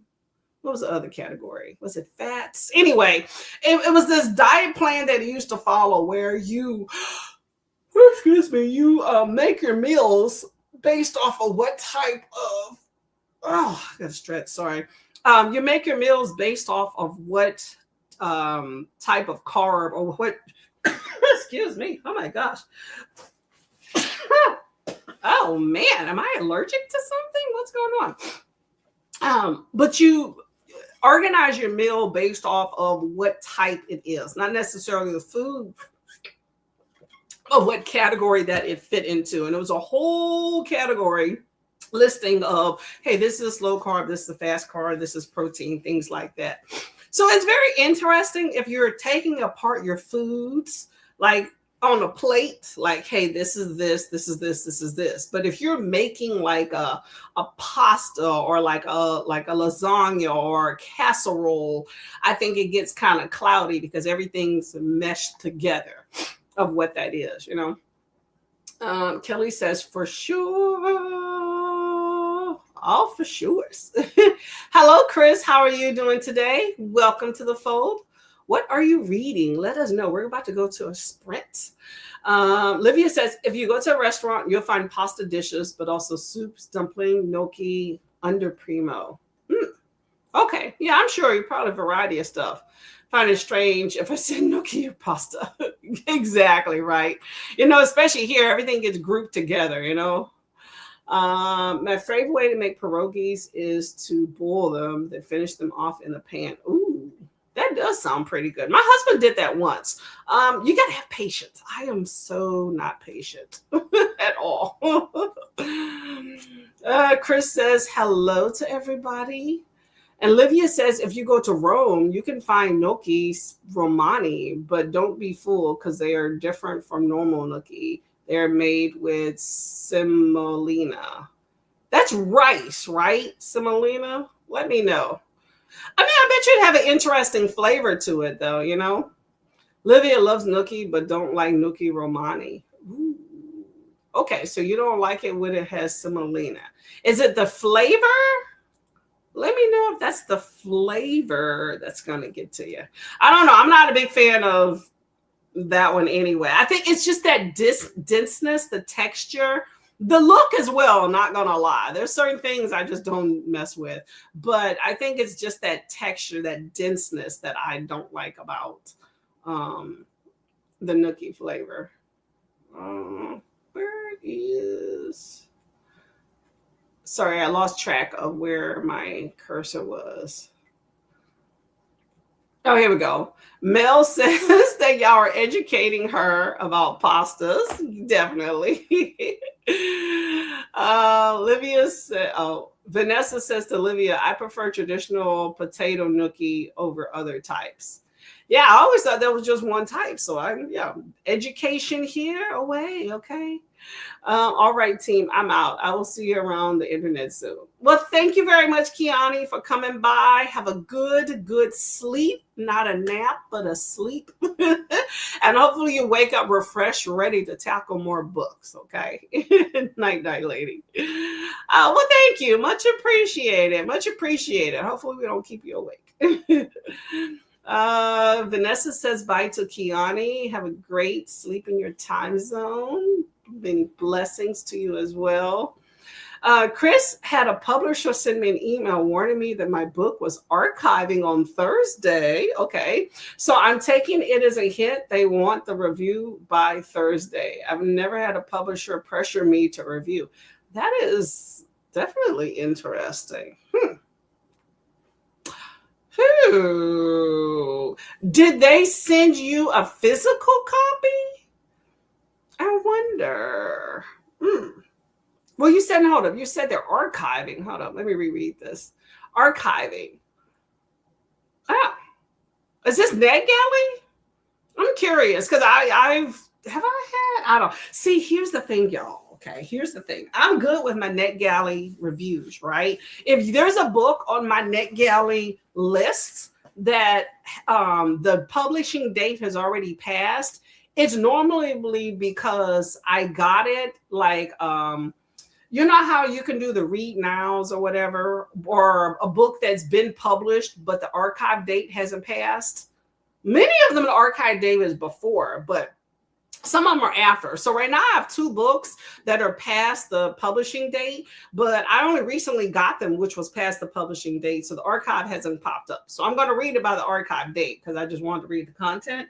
But anyway, but I generally don't pay attention to NetGalley emails when they send them to me. It's like if you're going to approve me for a book, then I'm going to see it pop up on my dashboard. Otherwise, I get too many emails already. So, and for those, I keep up with those. That's why I don't have a lot of books on my queue. So I keep up with when those dates are. And like I said, if it's passed, it's because I got it passed. So in that case, I'm only looking at the archive date. But anyway, long story. That's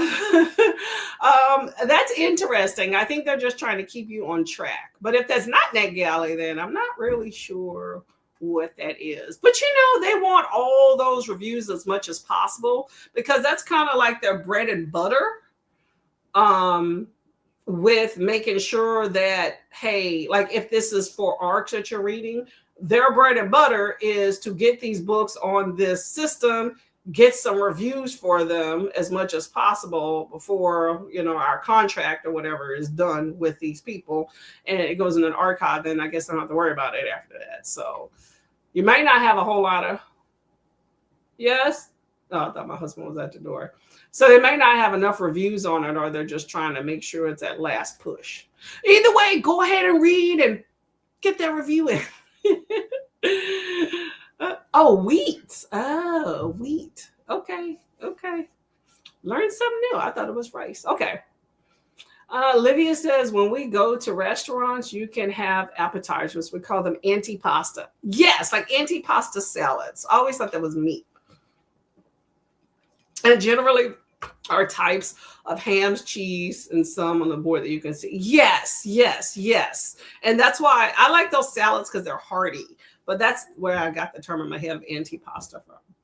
So much to learn, and there's so many different things in different cultures. I like that. Okay. In Italian is Seminolo. No, Semolino.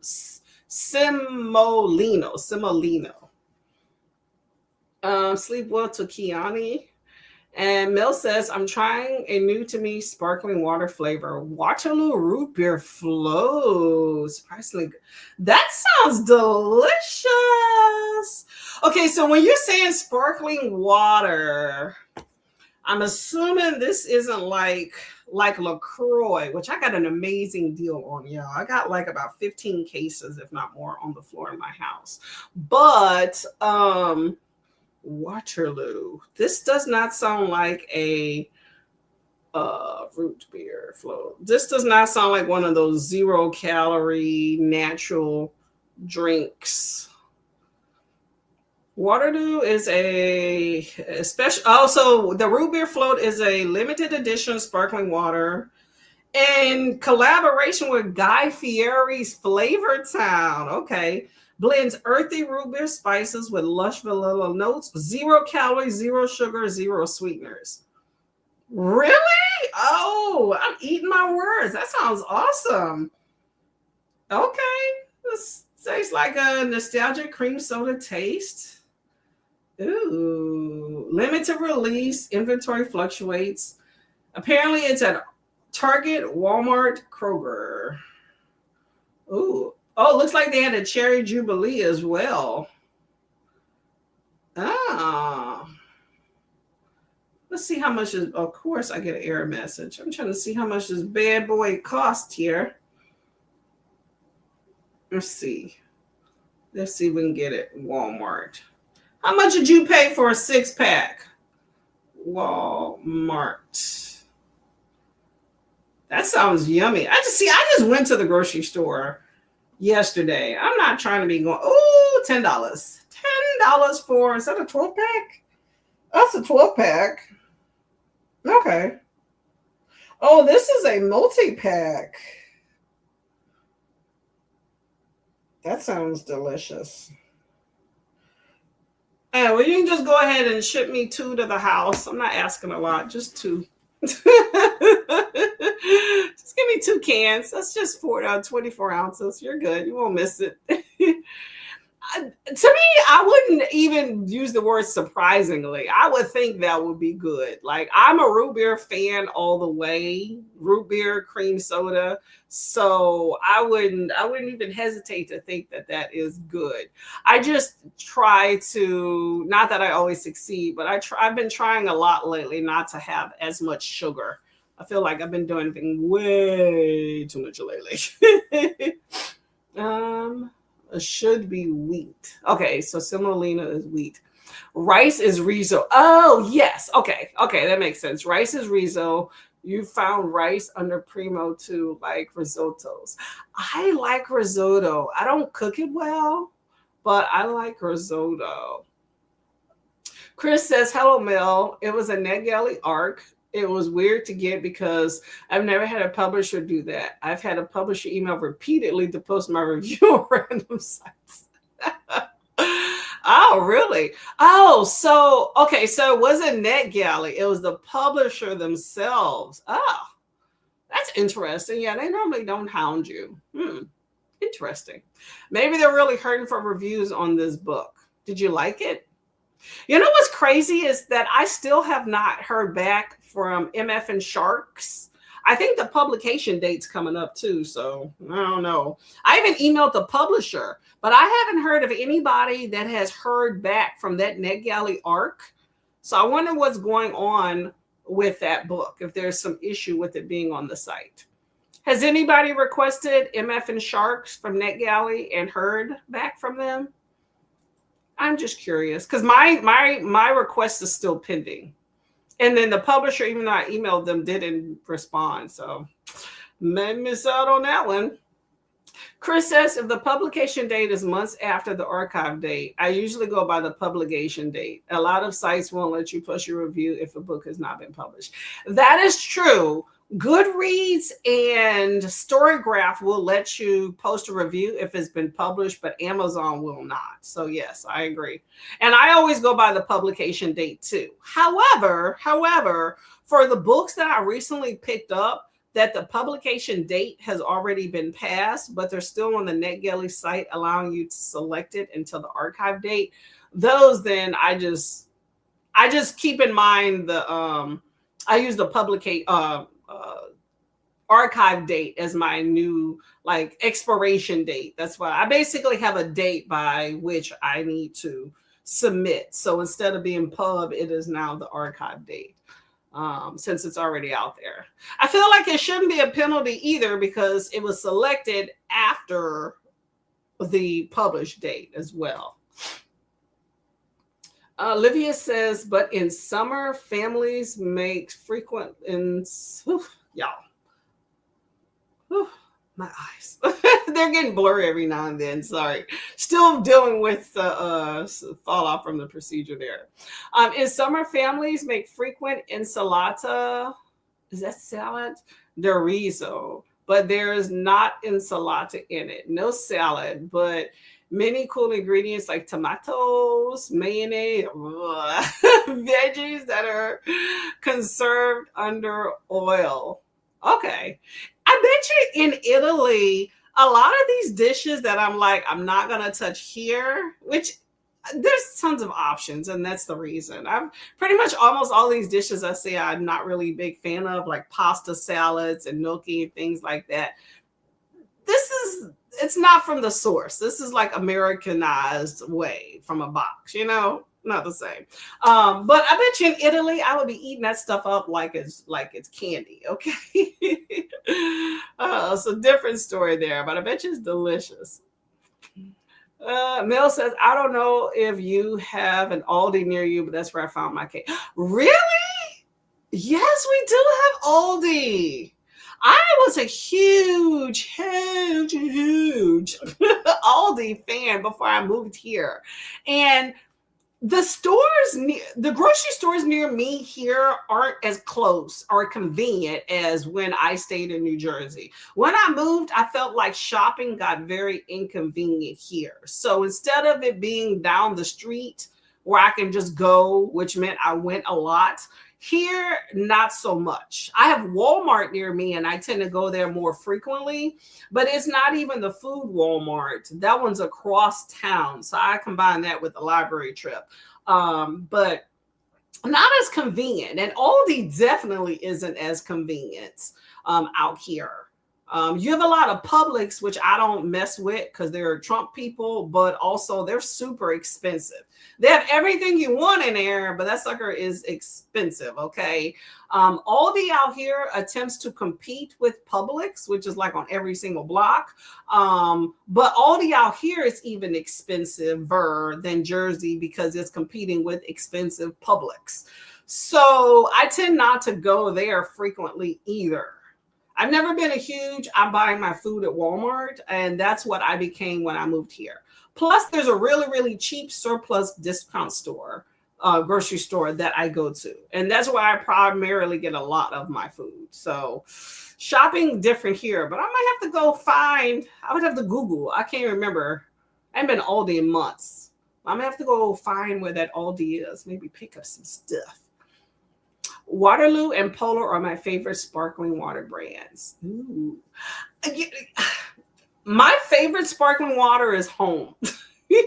I was buying so many of those cases of sparkling water and then my husband started drinking them. And so it just started getting super expensive. So we just got the Soda Stream and started making it ourselves from just, filtered water. And we've been doing that for years. However, I caught an amazing closeout sale on LaCroix, which they only had the mojito version, but fine. It was $1 per 6-pack. I got a lot of 6-packs. Okay. I got like 28 or something like that. I got a lot of them. So that is what we've been drinking like the last week. I still have the Soda Stream. So I think what I'm going to do is finish out the canister that we have of the Soda Stream and then just put it to the side. Because we drink a lot of sparkling water. We drink a lot of water, period. But sparkling water, we drink a lot, especially in the summertime, because it's just very refreshing. I think I'll put that canister for the CO2 cartridge to the side because I don't know if water expires, but it's already a closeout anyway. So I just want to make sure we're concentrating on drinking these cans. I mean, I literally have them piled high in my laundry room and pantry. So I want to make sure we're concentrating on drinking those because we can always use the canisters. They don't go bad. So at least I hope. But I want to finish out the one that we do have. But really yummy, yummy, yummy. But they're not flavored though. Comes to cans. Yeah. I got a Polar special edition. It was like what the hell do they call it? I didn't like it. I got it at Walmart because I found a good sale. It was like oh my gosh, what was it? It was a like summer, snow cone flavors. Oh, it was eluding me. Summer snow cone flavor special editions or limited editions, whatever, Polar Ices, sparkling water. And I didn't like them at all. Oh, I'm glad I got them on sale. I drank them, but I was not a fan at all. Waterloo grape is really good too. It tastes like grape Fanta. Ooh, yummy.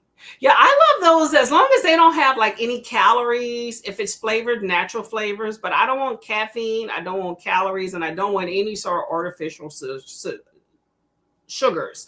Pretty much when I get sparkling water, I want everything to be zero. If it's not zero, then it's not something I'm going to buy because it's pretty much, I just want it to be water. A lot of them try to market things as sparkling water, which I guess it is because it's just carbonated, but they're not all created equal when they have all those different flavors and it's like a glorified soda, you know?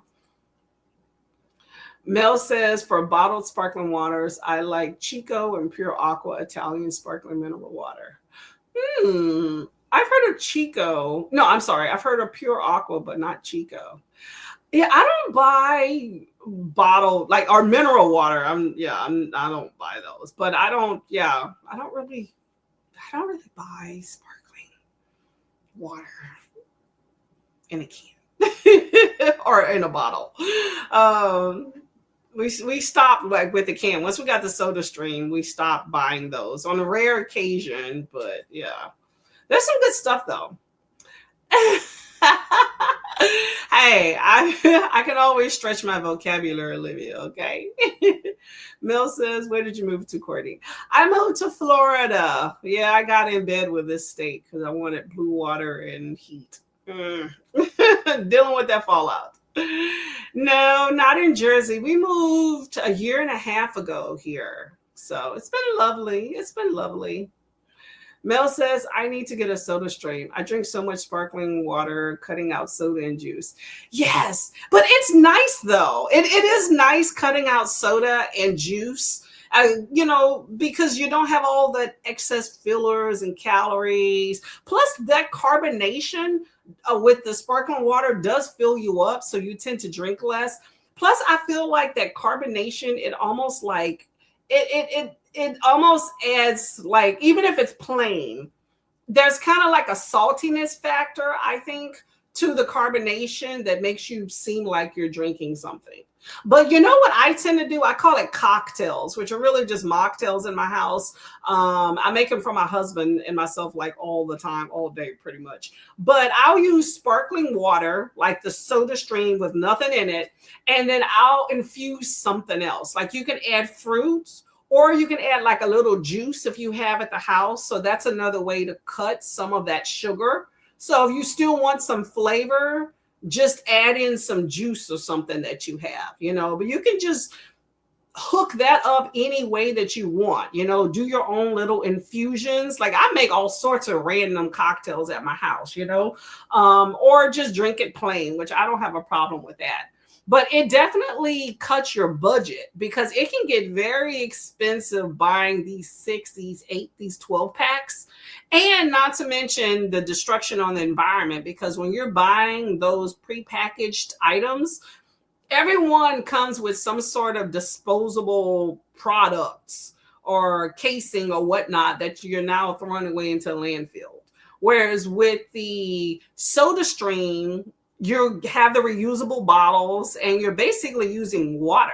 Like we filter our water at home and we just use that filtered water. And I put the bottles in the fridge. I bought the glass bottles, which I don't recommend. My husband got that. I prefer just get like the liter, the big plastic, but to each his own. But I have 3 glass bottles that are like 20-ish ounces each or something or whatever. Anyway, I fill those up and put them in the fridge. So whenever I want to make a cocktail or something or sparkling water, I always have some available, So, but now that we have these cans, since I got a great deal, I'm a sucker for a deal, then I'm going to finish using the CO2 cartridge, which we go through, depending on how many you go through, that could last you like a month or even more. That one cartridge, and it's like $20. It's not super expensive. You can even get yourself on like a subscription plan or whatever. Like we get 2 cartridges at a time. And what they do is then when they send you the cartridges in the mail, then it comes with a label. So when you're done with the cartridges, you mail that back in for free with the label. And then they send you 2 more cartridges. So you always have something. But you can get that on like a set schedule if you like or whatnot. We just do it at will because we vary in how much that we use. But but I'm going to finish that 1 cartridge I got and then kind of sit it to the side since we have all these other sodas here. But yeah, definitely value. I tout the Soda Stream. Ours we have is the Aqua Stream, but there's a lot of different brands out there. It's just the concept of making it at home. It's so much cheaper, it's so much convenient, and you can customize it so much better. And I don't even advocate for getting, they sell those little bitty flavorings so you can basically make it soda. I wouldn't even suggest getting those things. Just do your own thing. Made up. Yep, the ice pop flavors. Yep. Yeah. See, you would think that those would have been great, right? I did not like them at all. Maybe that's why it was such a great deal. Like I got a whole, what was it, 12 pack for like $5? Was it even five? It might have even been four. But yeah, that's probably why I got them on sale. But I definitely will not be getting those again. Mel says all my sparkling waters are zero everything. There you go. Very good. And then what I've been doing lately is I use a straw with them because carbonation can kind of mess up your enamel at times. But I actually use a straw with it too. So, but yeah, love it, love it, love it, love it. Very refreshing on like a nice hot day sitting outside. Sparkling water is good. It's an acquired taste, but I acquired it when I was trying to kind of cut some calories or just make life a little bit more interesting than just regular water. I discovered the sparkling water. And then my husband was like, "Oh, this is gross." And then, he says something gross because he always wants to complain first and then try later. But after a few months, he started drinking them, and then we were like going through like a case every other day. And I'm like, okay. He was like, get more of these. But I was buying like 7 cases at a time. That's expensive, not to mention very arm laden. But I was getting, at the time, I was in Jersey and I was shopping at Aldi. And I was getting the Aldi brand because LaCroix is expensive. The Aldi brand was $1 cheaper and had more flavors than the LaCroix brand had. And then after a few months, I was just like, nah, we spending a little bit too much money on these things here. And then we got the Soda Stream. So it works out better. Anyway, let's see what time it is. Um, hmm. We're gonna try. We're going to attempt to get out of here between 3 and 4 today, y'all. So we're gonna do another sprint here. And if we can see it, hold on a second.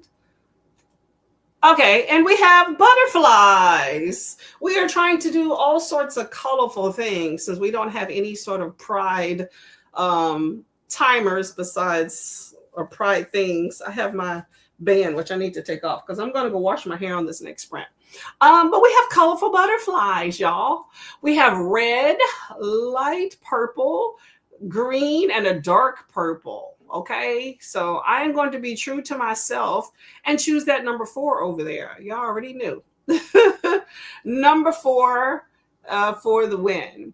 Mary's going to go to number 3. Okay, there we go. I like that. I do like that green. It stands out. I actually like all of these except the number 2. Number 2, that light. Yeah, that's a purple on my master list over here. It's a purple. I'm not a fan of that one. Vanessa will pick number 1. Okay, there we go. All the best ones have been chosen. So we got 1, 3, and 4. Anybody a taker on number 2 while I'm hating? All right. Well, we got all these good ones going on that one, though. All right, y'all. You ready for some reading? Happy reading. I'll see y'all in an hour.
And there's green.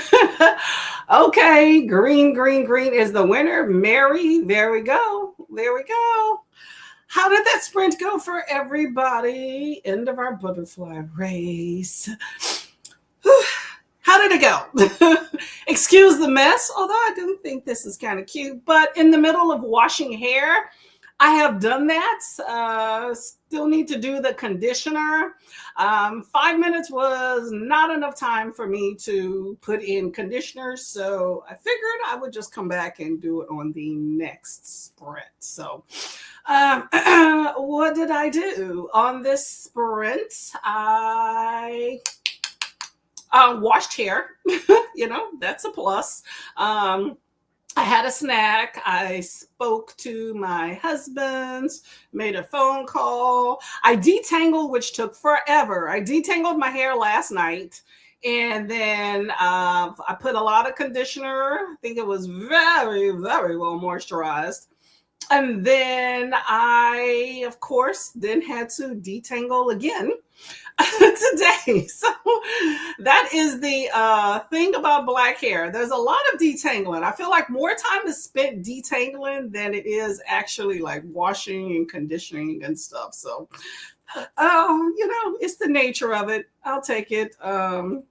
Tons of great things we can do with our hair, but it is a bit of a chore and it's very time consuming. Okay. So I still have hours yet in this madness, but it is nice and washed and clean. So I will do detangle and do a little blow dryer next. And hopefully I can at least get all that stuff done and rinsed for the next sprint there. So, and I have a little LaCroix. We were talking about that before, Miss Mel. Oh, here we go.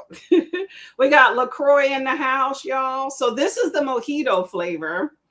I do wish that there was more that just don't have anything else in it. Hold on, let me see. Carbonated water and natural essence. Yeah, just making sure. I do wish that they had other flavors, but you can't beat $1 a 6-pack. Okay, so it is what it is. So I was able to get many of these. If I go back to the grocery store, I will probably pick up another 15 packs. Okay. As long as they have them, I will pick up a lot every time I go. You can't beat a deal.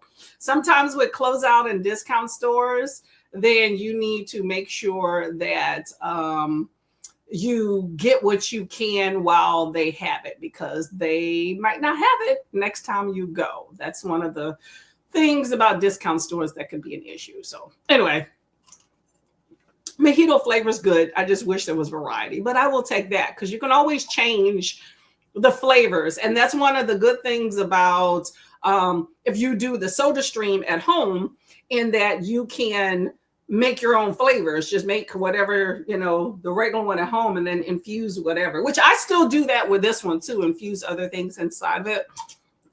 But I'm just being lazy because generally I get a glass because I don't like drinking out of a can, but I do have a straw. So anyway, that's my hydration now. And it's nice and cold. Okay.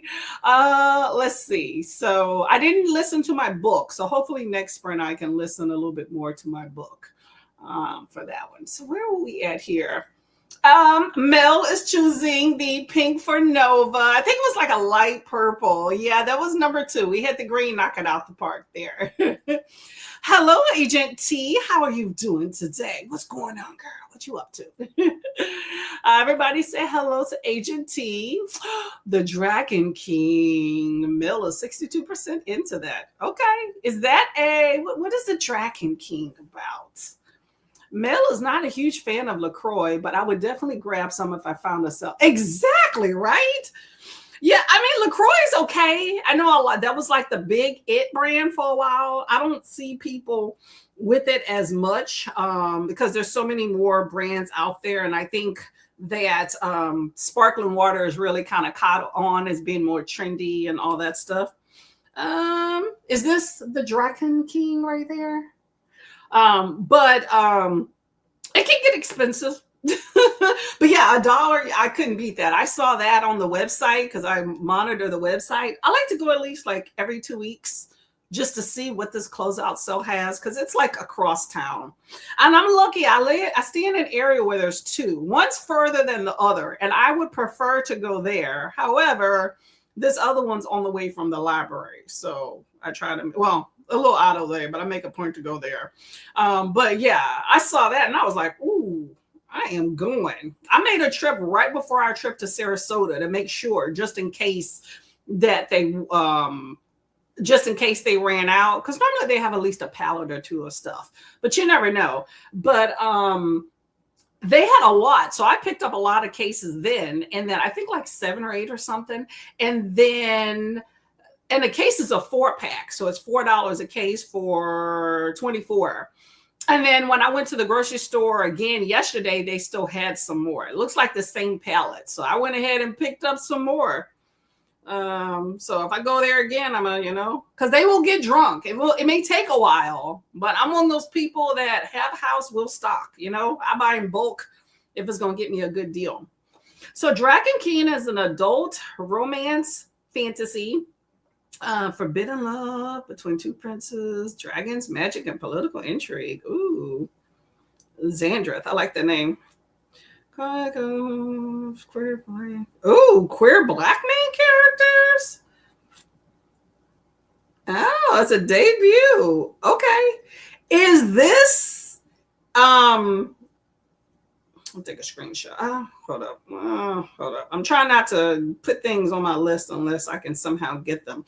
Let me see what Libby Gerken with. Is that a standalone Mel? Let me know if this is a standalone. Oh, I'm going into my Libby and it says one person's waiting. Let them wait then. That's for another book I have in my queue. Once I have these books, they're mine. If you say I have 24 days or whatever, then I'm going to keep that until... Oh, that's an arc. Okay, it says it's published in November. Okay. Notify me. Thank you very much. And I'm going to put both the audio and the regular one on there. Okay. Thank you very much. Add it at will. If it's on my Libby, I don't always take a screenshot because I'm like, well, when Libby come through is when I'm going to get it. So thank you very much for a new recommendation. It sounds nice. I have a question for us straight ladies in the house, okay? Or males. This is to anybody, but I know it tends to be ladies here. Now, this is Pride Month, and I know a lot of us are supporting or whatnot, right? Do you prefer male to male or female to female, or, any other combinations, but besides like just straight male, female? When you're reading your queer romances, let me know. I'm just curious. I see a lot of male to male reading when it comes to a lot of us ladies. You have heated rivalry, things like that. And I know every once in a while I hear people talk about sapphic books, but I'm just curious what's your preference if you're going to read outside of the straight diaspora. Let me know. Yes, definitely got to get a sale. Agent T says hi to Mel. You have really nice hair. Well, thank you. And my puff balls. And black hair, it's like this, but when you straighten it out, it's longer. So it comes to like maybe like right here. Actually, you know what? I cut it, so it might be a little bit right here. So I got to do something with it, though. That's the issue, okay? Black hair, I think, is beautiful, okay? It's just, what do we do? So many options. It's a lot of chaos. It's a lot of work. I get frustrated for that alone. But I love my hair. I like curly hair just in general, but yeah. And I got a few different textures too. That's the thing. Like I'm definitely a 4 girl. So I'm like a 4C right here, like in the front. And then on the sides, I start getting into the B's if I'm getting my categorization right. Okay, I start getting into the 4 B's around, I don't know exactly a C, maybe a C somewhere back here. It gets real curly and kind of loose, but definitely, I'm definitely the tight curl, like, but it gets more like puffball here where you don't have as much definition. Like with it being wet, I got a pretty curly corkscrew definition. You can see like back here and up here. Nah.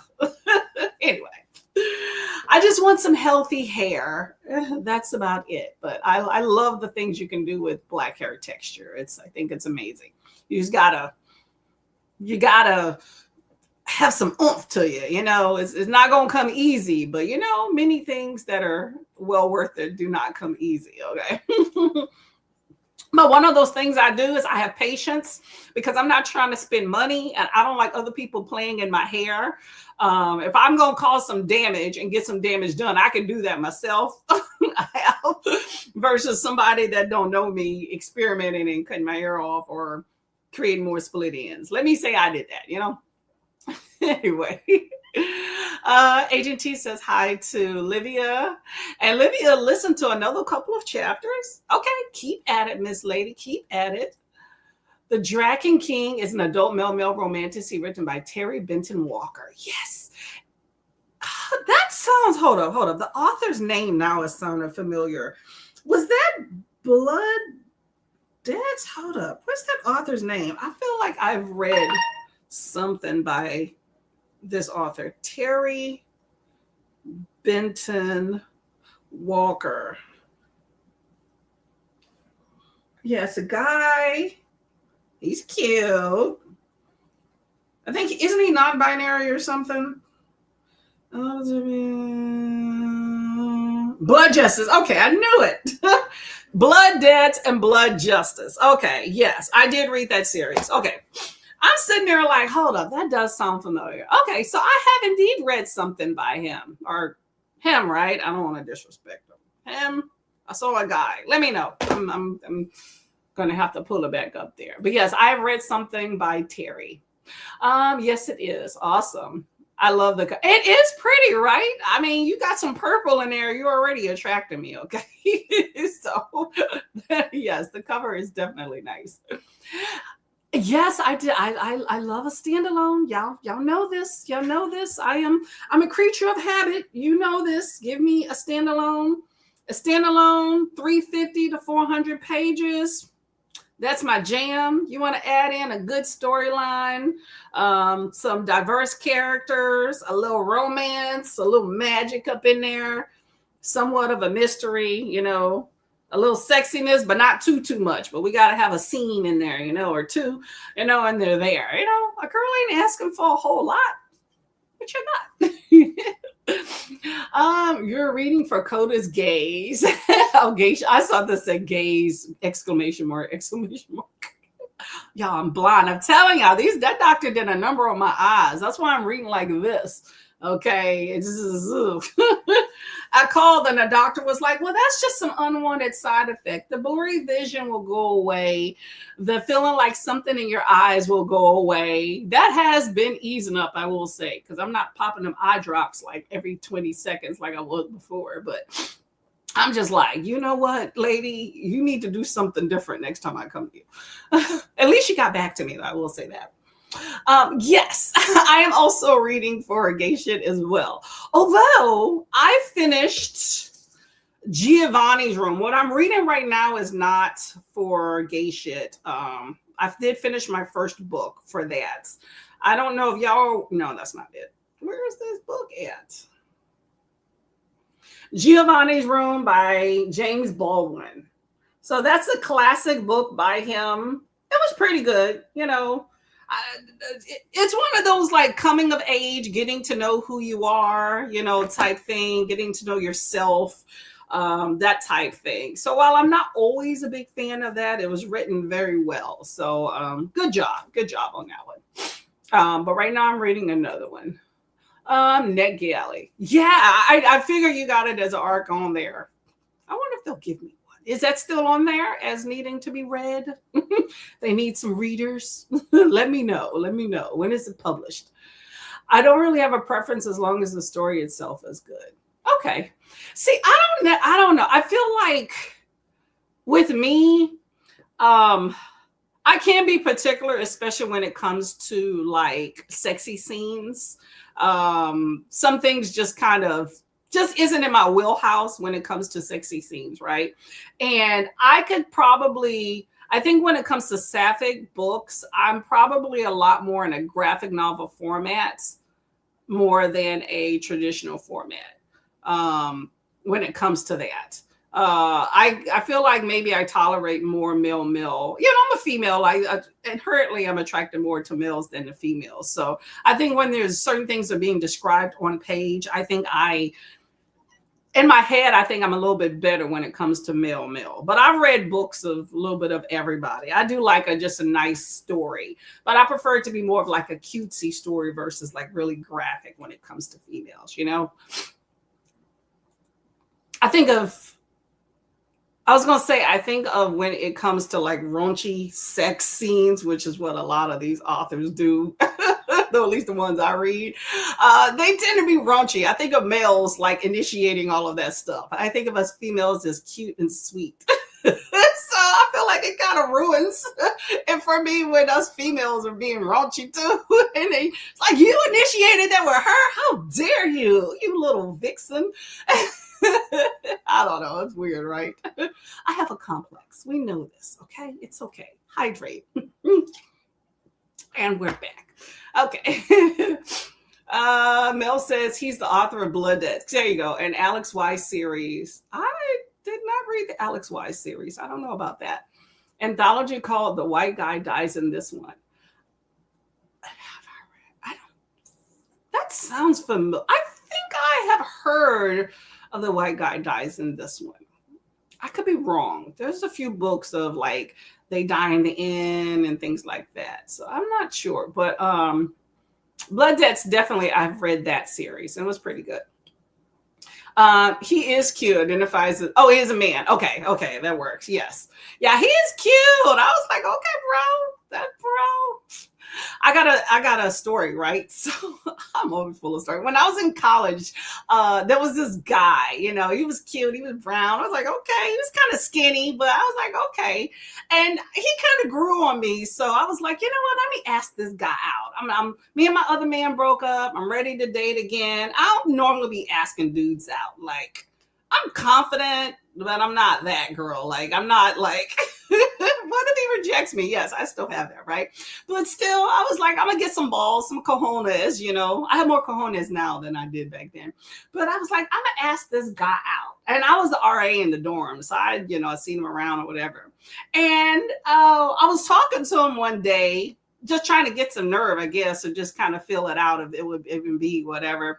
And he was talking about how he came out last week and he was talking about how he went all wild around campus and was kissing all the boys and, just feeling himself, his newfound, identity and stuff. And I was so happy for him because I wasn't like crushing, like, oh my God, I love this guy. It was just that he's cute, I wanted to see what happens, But I was just like, oh, okay. Like it threw me for a loop. Then I was like, okay, do tell. I'm excited for you, And then I was like, see, dude, I was going to ask you out. He was like, it's too late for that now.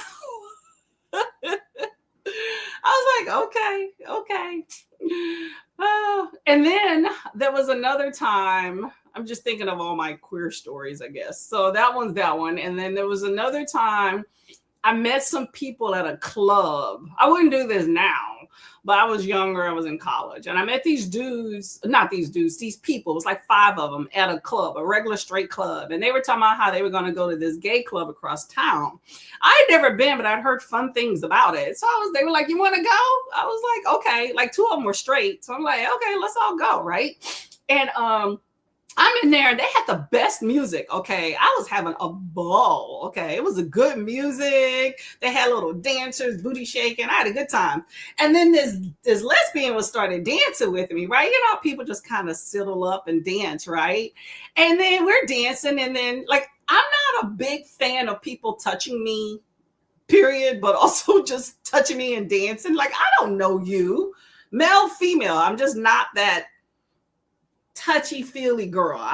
Mommy daddy issues, But anyway, so she comes up a little closer because we're just dancing in front of each other, doing stupid girl stuff.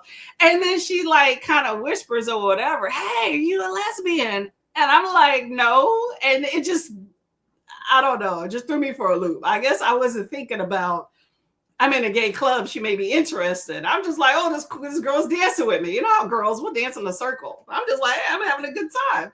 And I was like, oh shit, this chick may be interested. I was like, no, I'm straight. And so I stood still. And she was like, you don't have to quit dancing.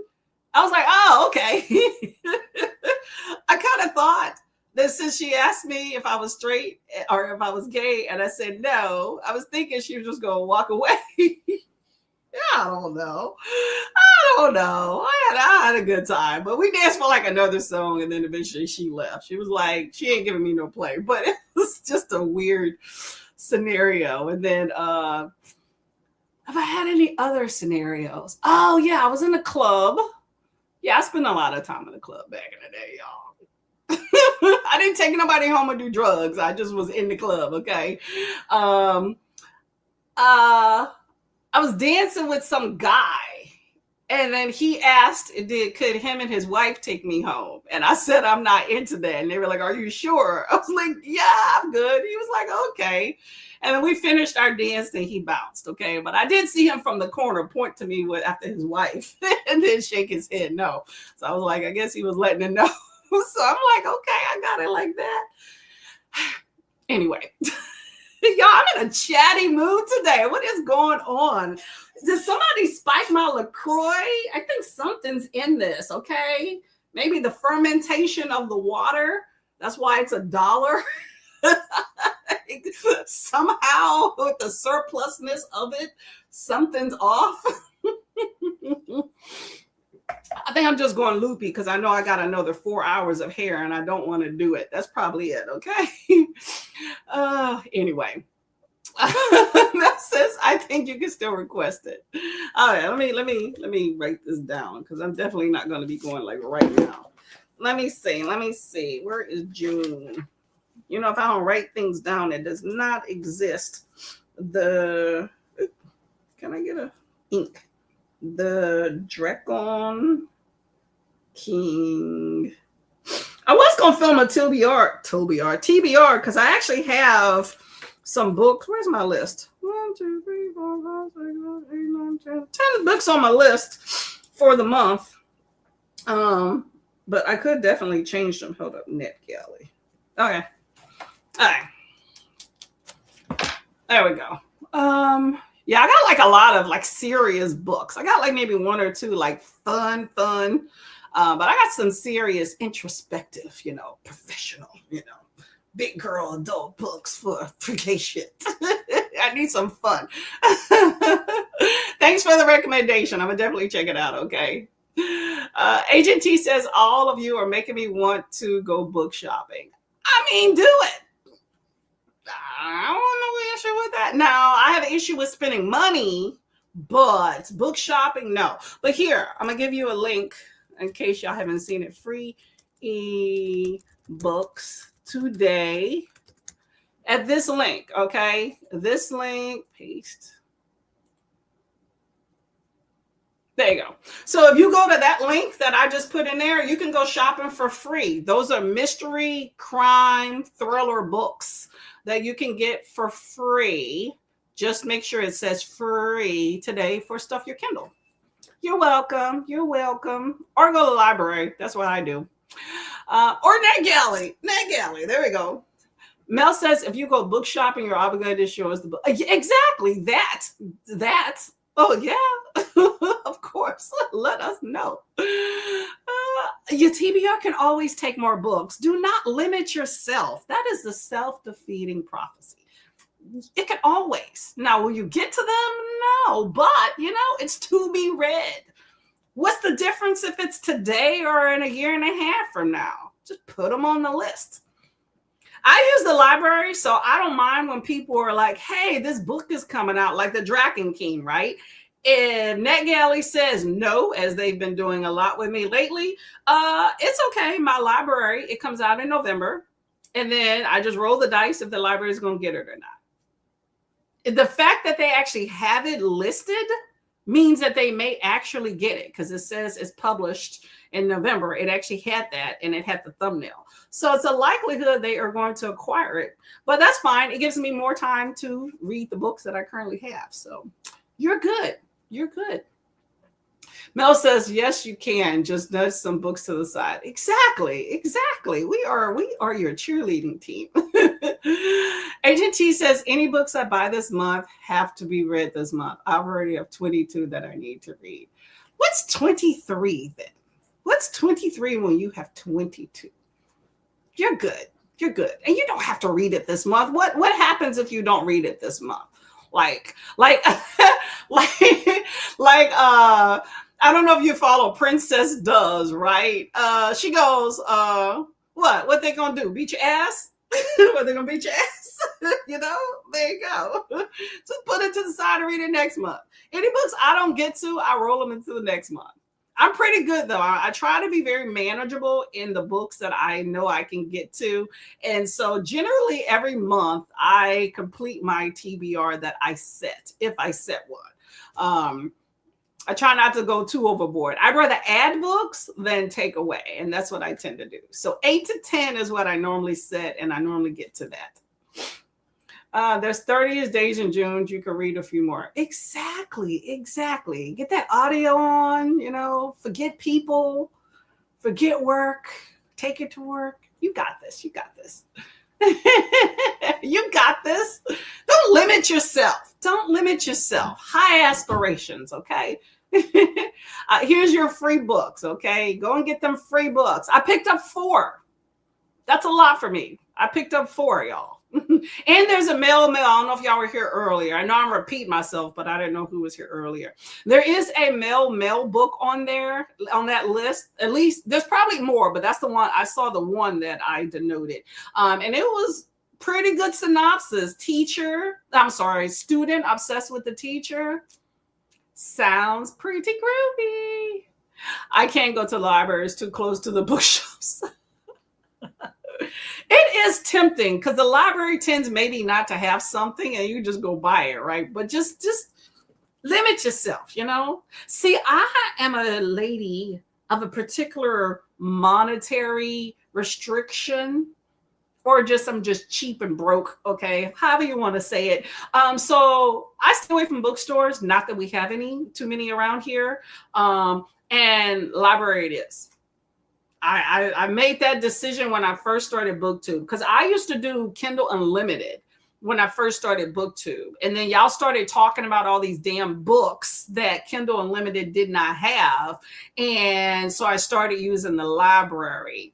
And I was like, you know what? I'm just going to be a library girl. I'm limits. Let me go to the library. But then you know what you do? You get multiple library cards, right? So that's what I did, because the library didn't have it for some things. And I was like, well, hold up.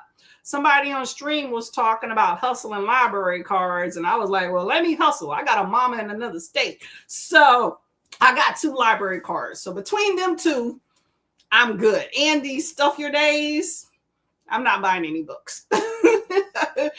I got to save money for when LaCroix is not $1. No, that's why I got the Soda Stream, but I still got to pay for the cartridge. Food's expensive, y'all. I got to keep the lights on. You know what's sexy? Lights and running water. I love it. So I got to save some money. I don't want to work extra. They keep asking, y'all want to work? We need somebody for overtime. You want to do it? Not me? No, I'm conservative. It's either you work more or you spend less. I choose to spend less. Okay, that's just me. The name of that book, The Dracon King. Hold up. The Dracon King.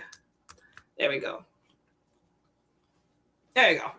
Enjoy. Okay, y'all, we're gonna have one last sprint in all this chaos, and I need to put some conditioner in my hair before it completely dries. So let's get to on this day in history so we can go to the last sprint. Okay, I want to listen more to my audiobook. June 2nd, right? Today's the 2nd, right? Yeah, June 2nd. Okay. On June 2nd, you had the Salem witch trials. In 1692, in Salem, Massachusetts, mostly women, you know, they like to pick at women, accused of practicing witchcraft began to be convicted.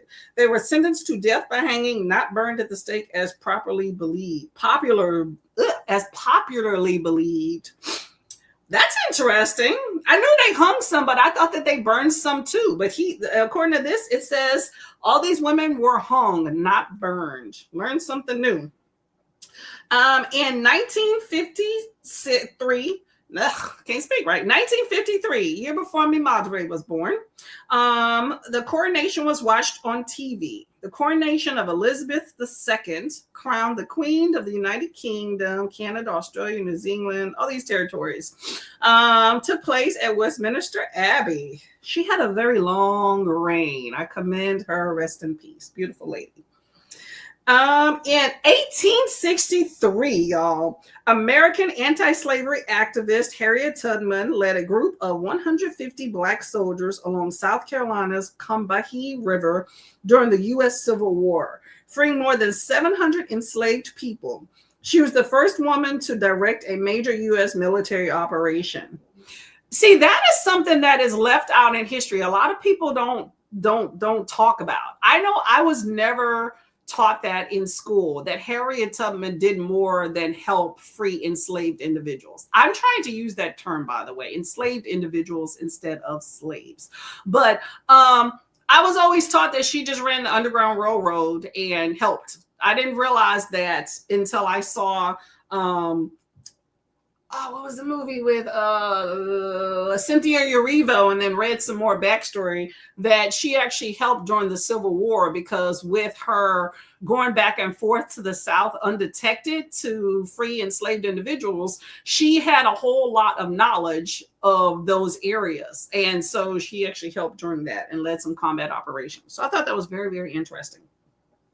And then, who is born this day? Zachary Quinto. Who is that?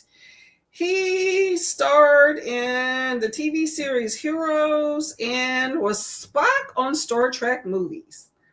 I did not know that. Okay, learn something new. Zachary Quinto. Spock was born today. And in 1924, U.S. President Calvin Coolidge signed the Indian Citizenship Act, granting citizenship to all U.S.-born indigenous people. When I read facts like that, it pisses me off, y'all. I don't think some people understand that how 1924, okay, 1924. I read a book last year that told me about that, but 1924. You have native people to this country, native, that were granted citizenship in 1924. Hundreds of years after other people colonized it and was like, hey, why don't we give you some rights? So sad. You had enslaved individuals, although some of them were enslaved too, but enslaved individuals were giving rights or citizenship before they were. So sad, so sad. 1946, in a public vote in Italy, majority of citizens voted in favor of changing the country from a monarchy to a republic. There we go. And in 2003, apparently, European Space Agency launched a probe called the Mars Express. Okay, so you had Salem witch trials. Queen Elizabeth II was crowned queen. You had Harriet Tubman led a mission to free more enslaved individuals during the Civil War. You had Spock was born. Italy became a republic, and indigenous people got their birthright. Good day. Let's see. Dragon King there. Know the one you were talking about. Oh, I'm sorry. What was it called? I don't know. I don't know. I'd have to look it up. Hold up. The Teacher Inside Me. The free one. Is that okay? You probably went to the site, so I'm gonna say that that one's it. That sounds about familiar. It's further down. So yeah, okay, yeah. It sounded very interesting. It seemed like it may be a bit slow for me. I didn't know if it was more psychological versus like thriller stalking, but it sounded very interesting. Okay, I like that take on it. I like a unique perspective. I think a lot of the stories we hear are all the same. So it's like, how are you going to do that different? That's what I like about um, when you add like a diverse spin on it. And there's so many different, when I say the term diverse, there's a lot of things that's encompassed in the term diverse. And that's one of them. So hopefully it's a good read if y'all read it. Yeah, thank you very much. I couldn't click the link without YouTube stopping or ID. Hold up, I'm sorry. I couldn't click the link without the YouTube stopping or I'd have done it. Oh, okay, I get you. Yeah, yeah, it is.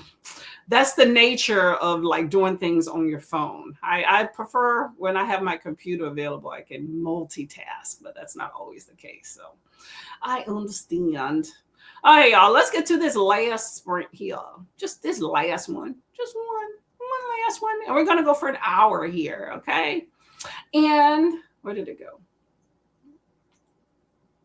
There we go. And we have another emoji race. I need to find some different timers. I say that all the time, and then my teller's lazy. But I'm gonna do it one day. But I wouldn't mind one that's more colorful. Okay, here we go. We got some emojis. Okay, so let me know who you want to pick. You have, well, 1 and 2 look very much the same.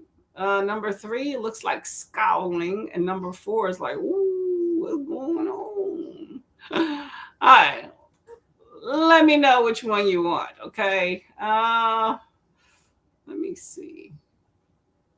I'm going to go with number 3 because 3 is grumpy face and needs some support. Okay. So I'm going to go with number 3. Let me know who y'all want to win. Okay.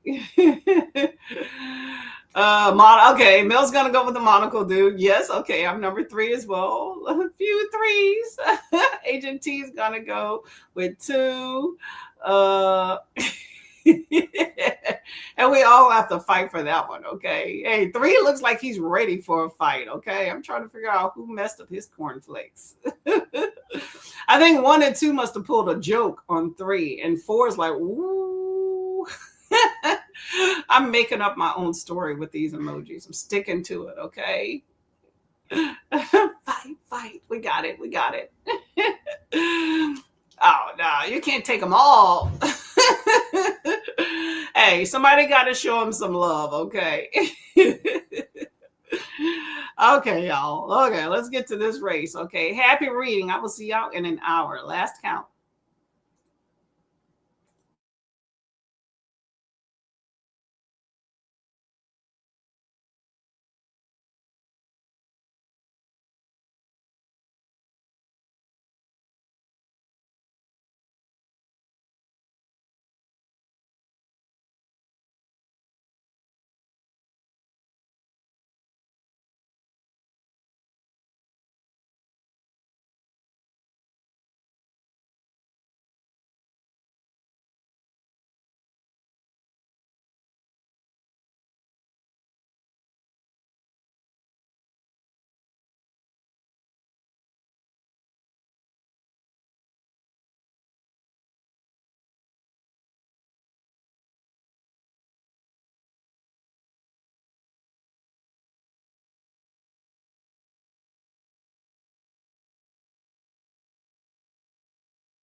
Ah, the ooh shocker.